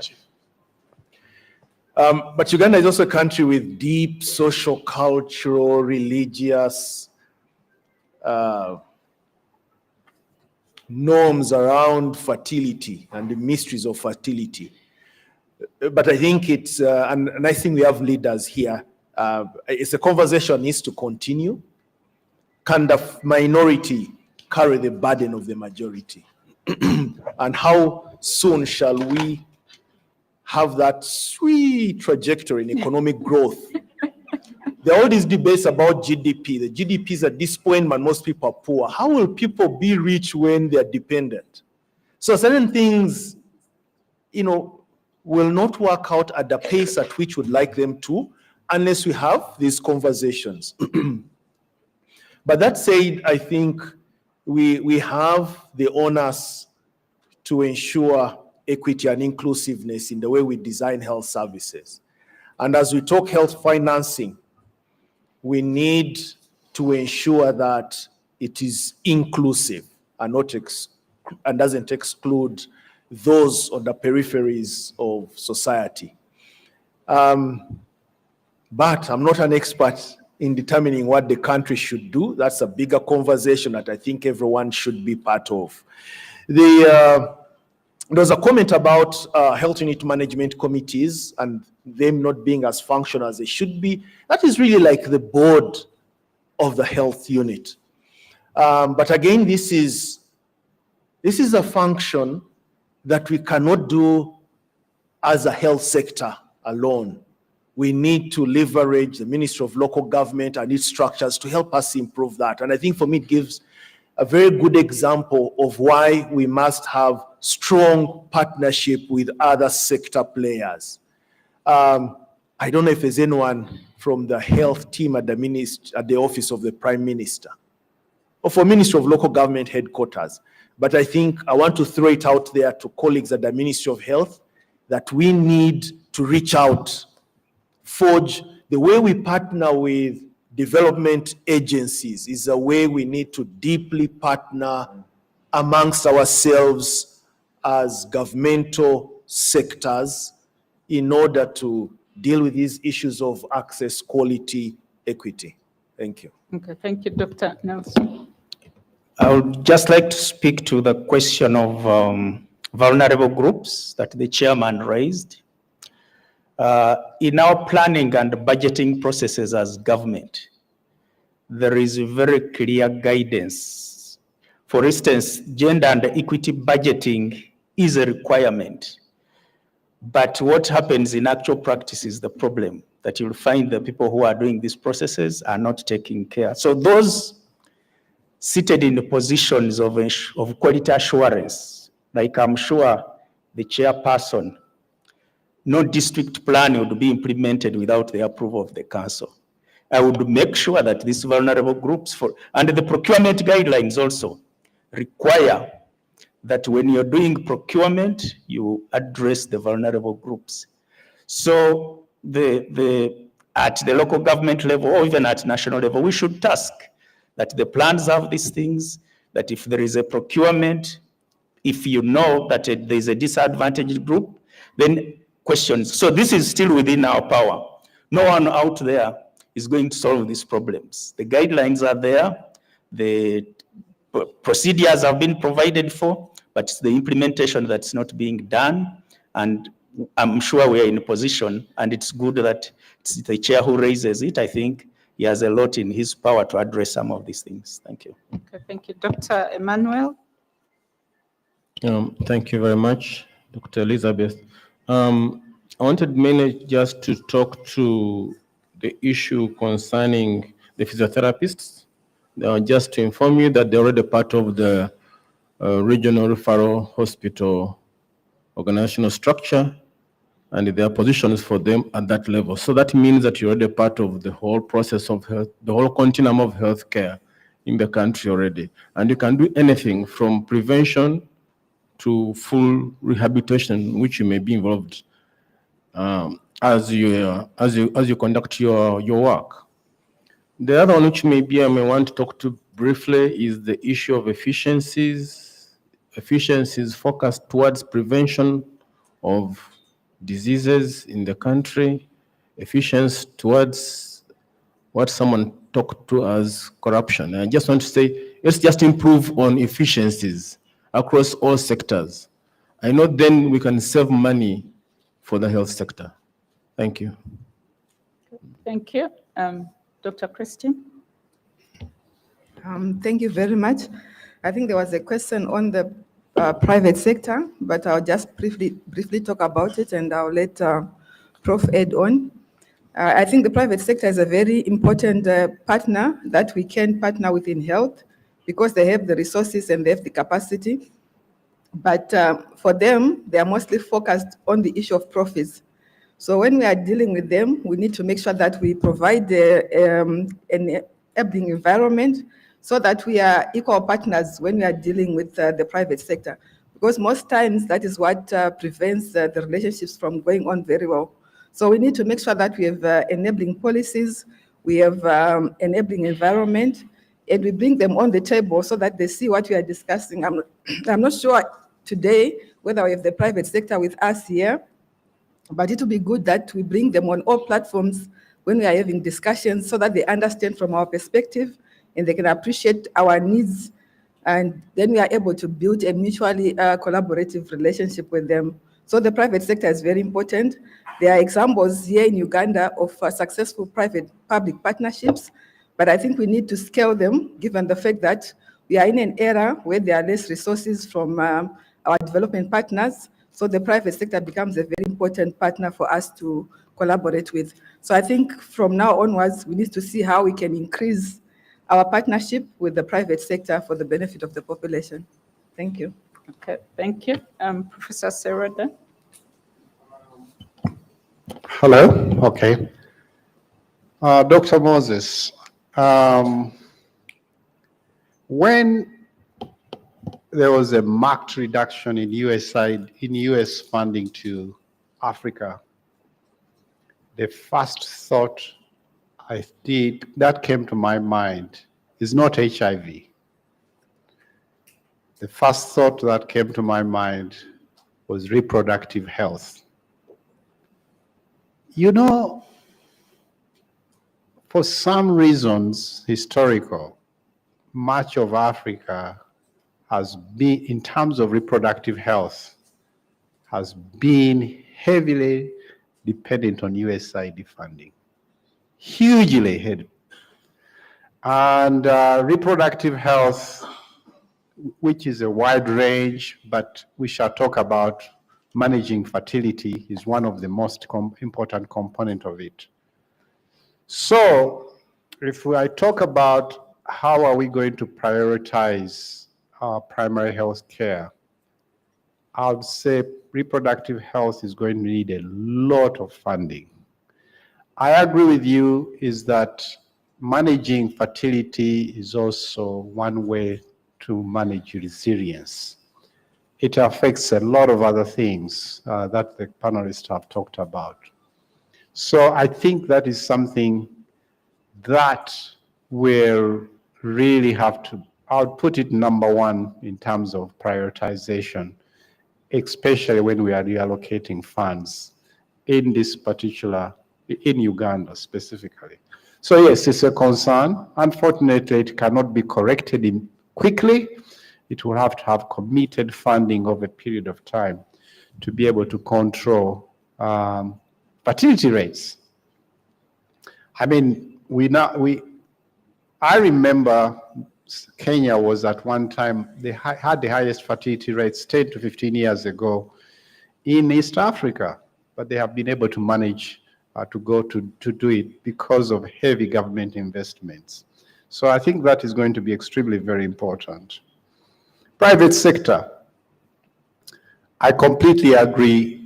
We now need to private sector in several ways. I've talked about procurement, I've talked about manufacturing, I've talked about, both local or regional.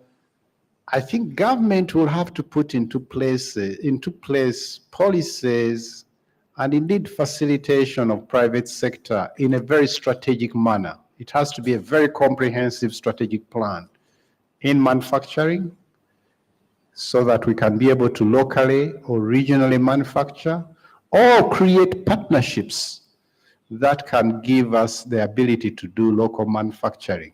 It has a spin of availability and also making products much cheaper. But in terms of health service delivery, and this came up when we were having COVID, there were more intensive beds in private sector than they were in public sector.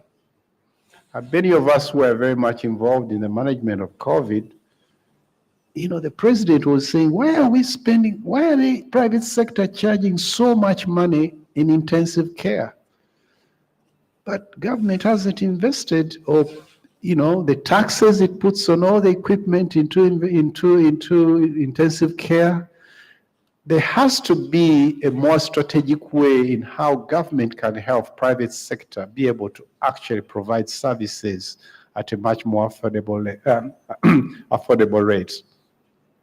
Hopefully, if there's a national health insurance, there would be able to be an interaction between health insurance in the private, services provided by the public sector, so that people in public sector can access them through a health insurance mechanism.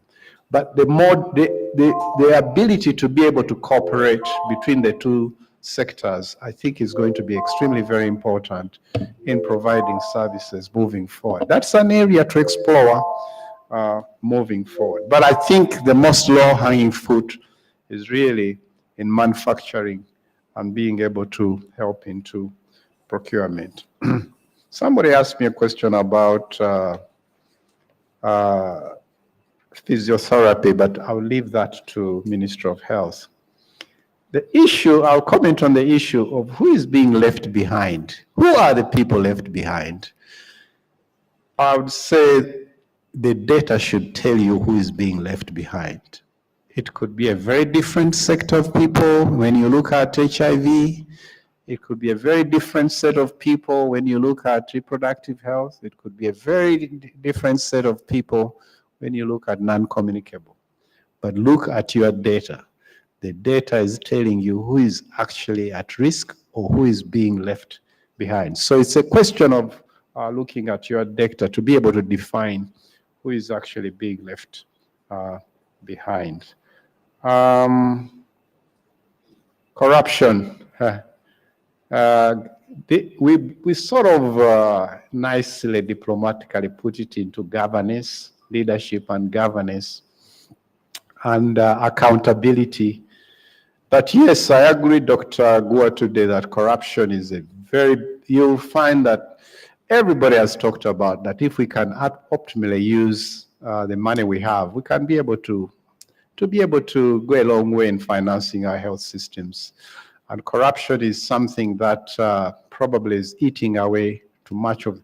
Actually, when you talk to people in the Ministry of Health, for a variety of reasons, they tell you can't finish the budget that we give, the money that we give the Ministry of Health. Can you believe it? And it is to do accountability, proper accountability, not well done accountability, it is to do and why is not proper accountability, it's a whole reasons. But you could find at the bottom that corruption is part of it. They can't be able to account for money. I know for sure when we were doing a lot of district-led programming, trying to get accountability at the district can be a big challenge of the money you have already dispersed.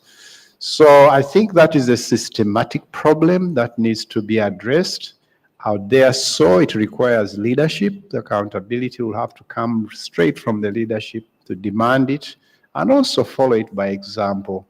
But that is something that I think needs to be carefully and head-on confronted. Otherwise, it will be just putting money and money just flowing out without doing anything. So I appreciate that, but I think it's a discussion that we need. I think one of the things, though, which I found much more effective in South Africa is advocacy groups that really put a lot of pressure on governments for accountability.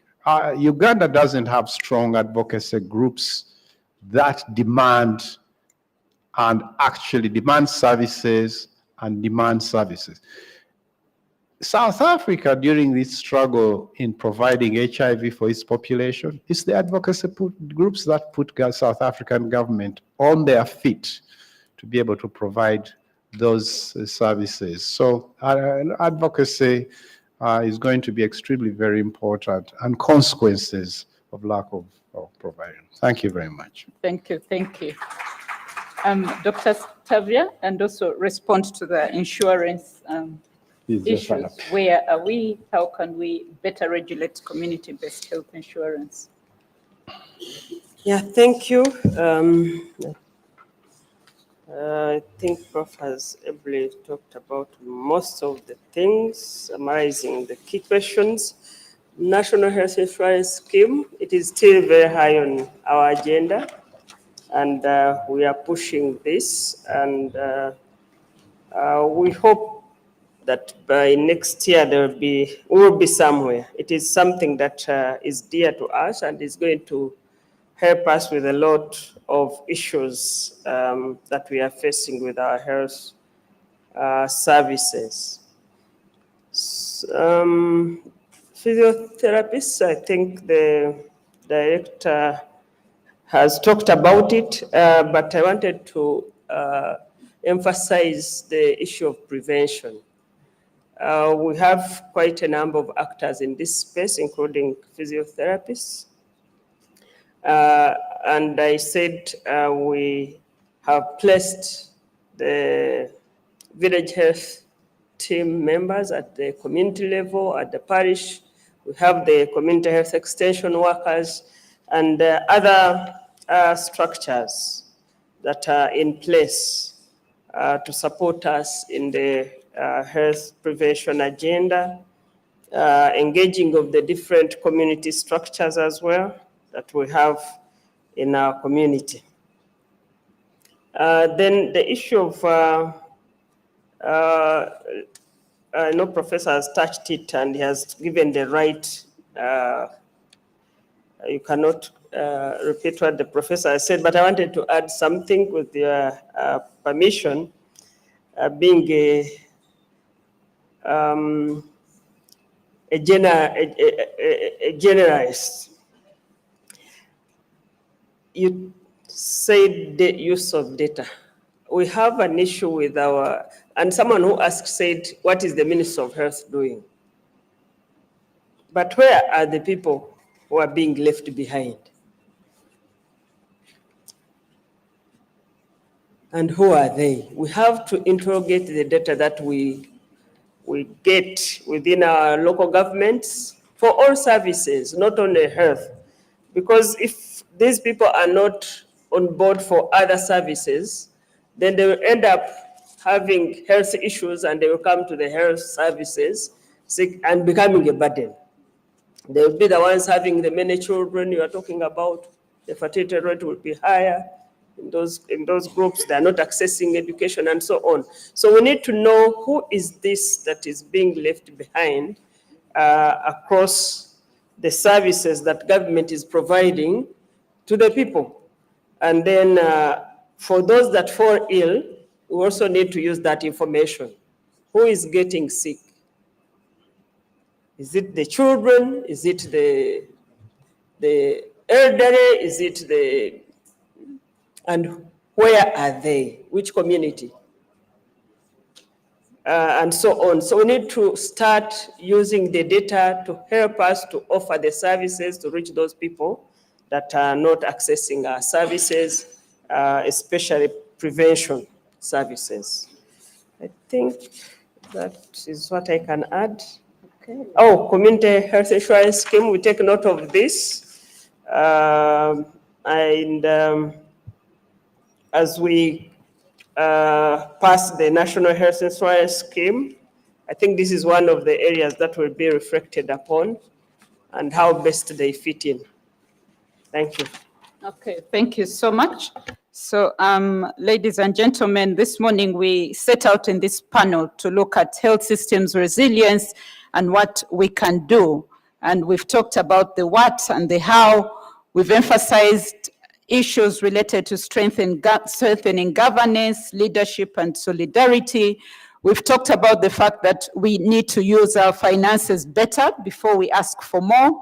And the panel has talked about pooled procurement, local manufacturing, leveraging resources from other sectors, making sure our investments are catalytic, promoting integration, prevention, fertility, corruption. We've also talked about getting more money from the private sector and expanding that. We've talked about using data more and ensuring that whatever we are implementing is evidence-based, doing audits to ensure that we are actually doing this. But we also have emphasized the fact that we still need more money. And so we still need to see the budget increased for health. We need to see the budget increased for different social services. And at the end of it all, we need to ensure that the community is not left behind. What is the data telling us? Who is being left behind? And how can we ensure that their needs are met?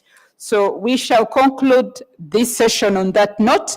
I'd like you to join me in thanking our panelists who have been with us and who have shared so eloquently. Thank you so much, our panelists. I shall now hand over back to the moderator.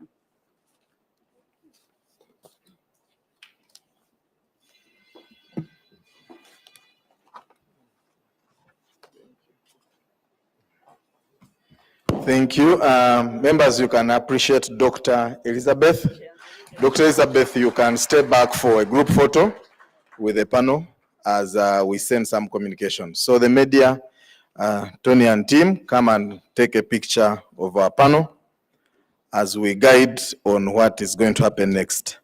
So I kindly request the IT team to load the guidance. Cameraman, Tony, the cameraman, and the team.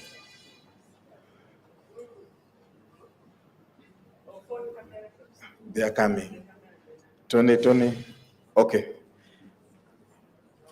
Thank you. As they take the picture, today, this is the only session we have as plenary. The remaining sessions are going to be in terms of the breakout rooms. And we request that we give guidance so that you are able to follow and participate effectively. We shall have 4 rooms that will be hosting these sessions.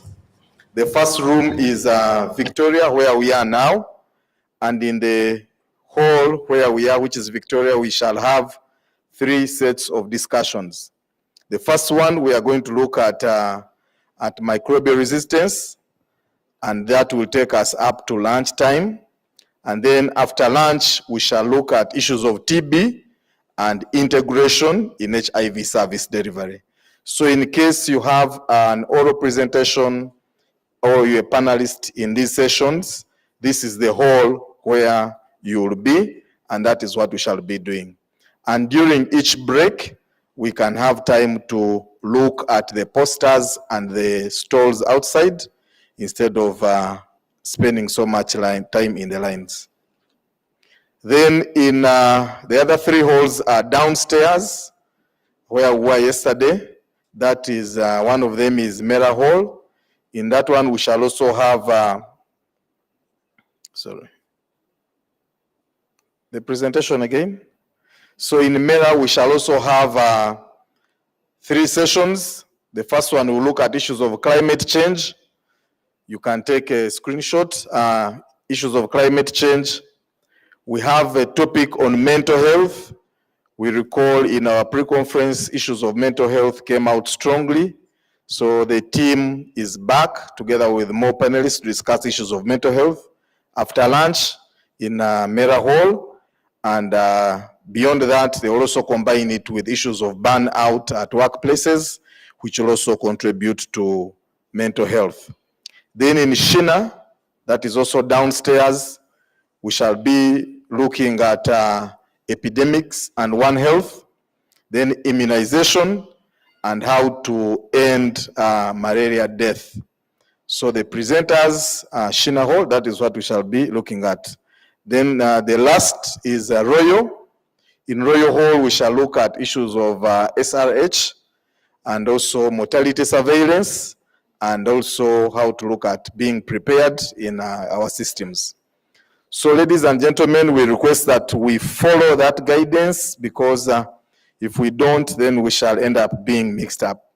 And by now, we hope that each and every one of you registered. We shall also have registration in the breakout rooms. And as you registered, ensure that you picked your coupon for the meals.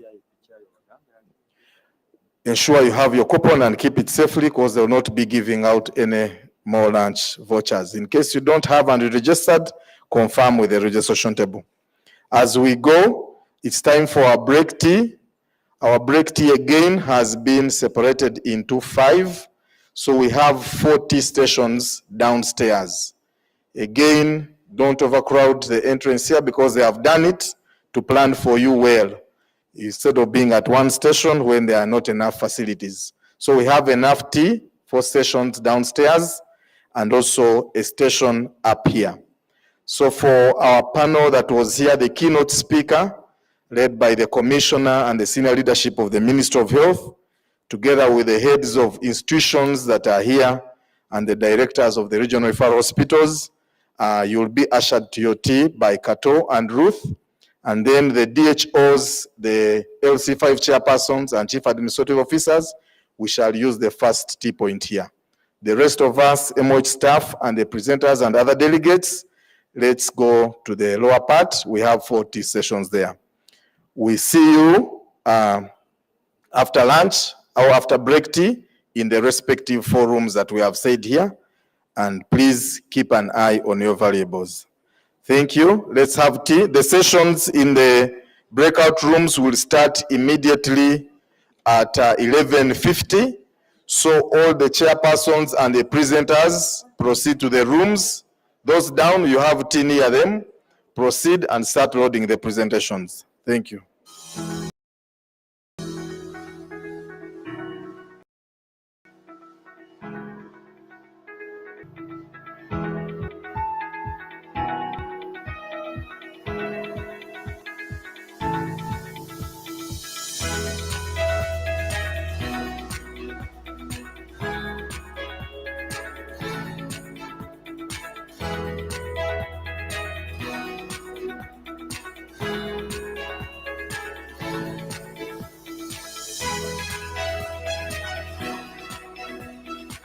God Almighty Father, we want to thank you this morning for bringing us here. We want to thank you for the gift of life.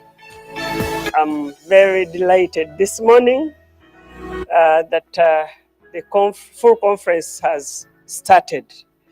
This historic conference has been organized by the Ministry of Health together with Macquarie University, and it comes at a time when we are facing a double burden of disease, as we had this morning, with our long-standing communicable diseases, yet also seeing an increase in non-communicable diseases. As civil society organizations, we get the mandate from the communities and we support the communities, and on behalf of these communities, we stand here to reaffirm our commitment to strengthening Uganda's health system by leveraging existing capacities built around communicable and non-communicable diseases to deepen community engagement and improve health outcomes. It's truly a unified action. It's not just a Ministry of Health conference. It's not just the university conferences that we often have. It is a collection of everybody that we need to make a difference in this space. Us being here in hundreds here is a testimony of the gains that we have had a system to be able to showcase the gains in science by holding such big meetings. And therefore, Uganda continues to confront long-standing communicable diseases. Going forward, we as other universities will continue to be involved in these national meetings actively so that we can also contribute to the discussions. United, let us build a healthier, more resilient, and prosperous Africa where no one is left behind. I thank you. And I think that's what has been lacking. The knowledge of non-communicable diseases and communicable diseases is well known by all of us in this room. It is indeed a great honor and privilege to welcome you to the inaugural National Annual Communicable and Non-Communicable Diseases Conference, held jointly with the 19th Joint Annual Scientific Health Conference 2025. This collaboration between the Ministry of Health and Makerere University School of Public Health demonstrates our shared commitment to advancing health, research, policy, and practice. And allow me also to add my voice to deeply appreciate Makerere University and of course all the other universities present for this collaboration. And also in a special way to thank the Department of Communicable and Non-Communicable Diseases for organizing this conference. We have made progress as a country, commendable progress in the last several years. And as Professor Bruce clearly put it, we are here to protect the gains.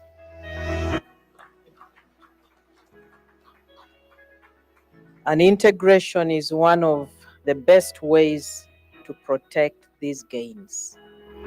So if you find yourself here and you're not willing to protect the gains, then you are misplaced.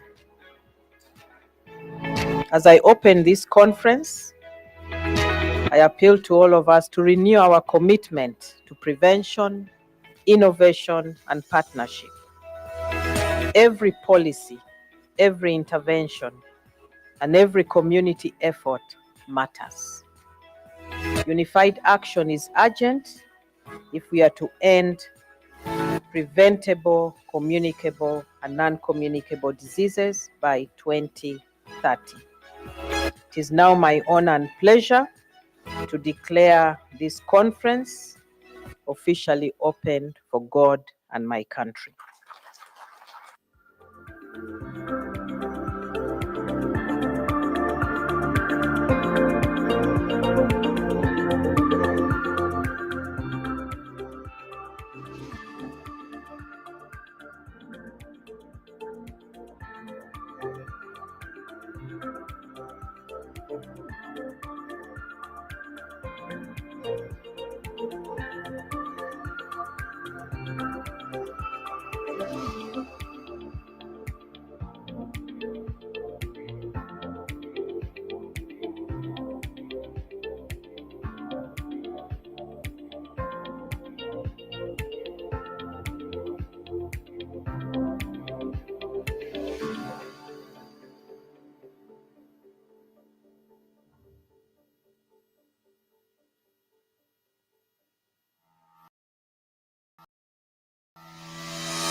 wasting a lot of time, allow me welcome our panelists led by Dr. Stavia. Allow me to thank the team,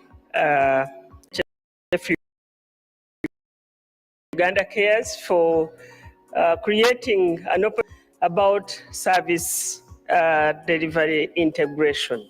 The biggest elephant actually is not integration, is lack of awareness about health issues, disease prevention.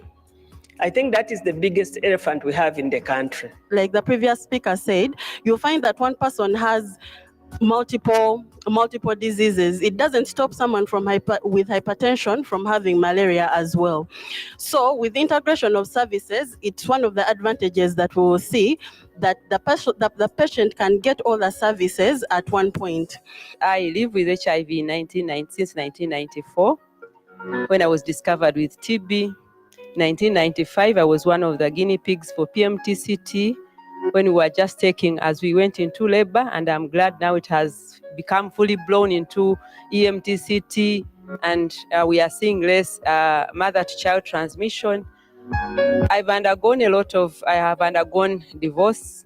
I have lost a husband. I have survived cancer. I have been into emotional strain since the stop work order.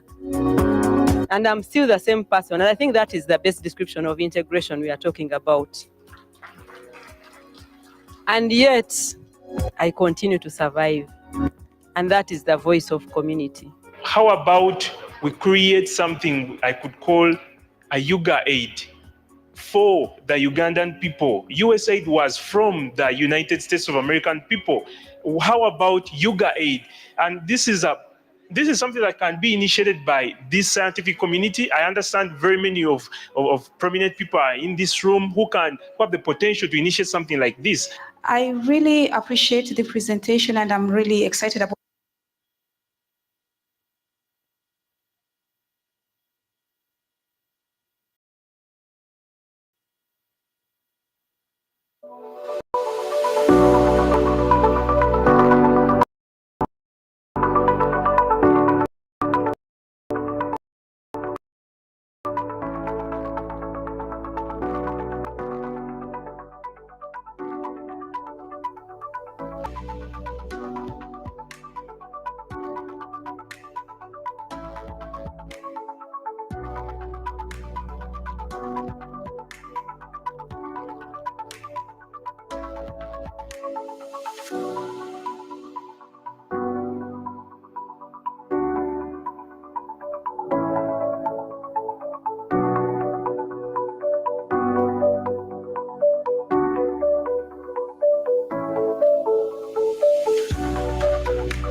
the whole thing. I think they're saying people from the village, so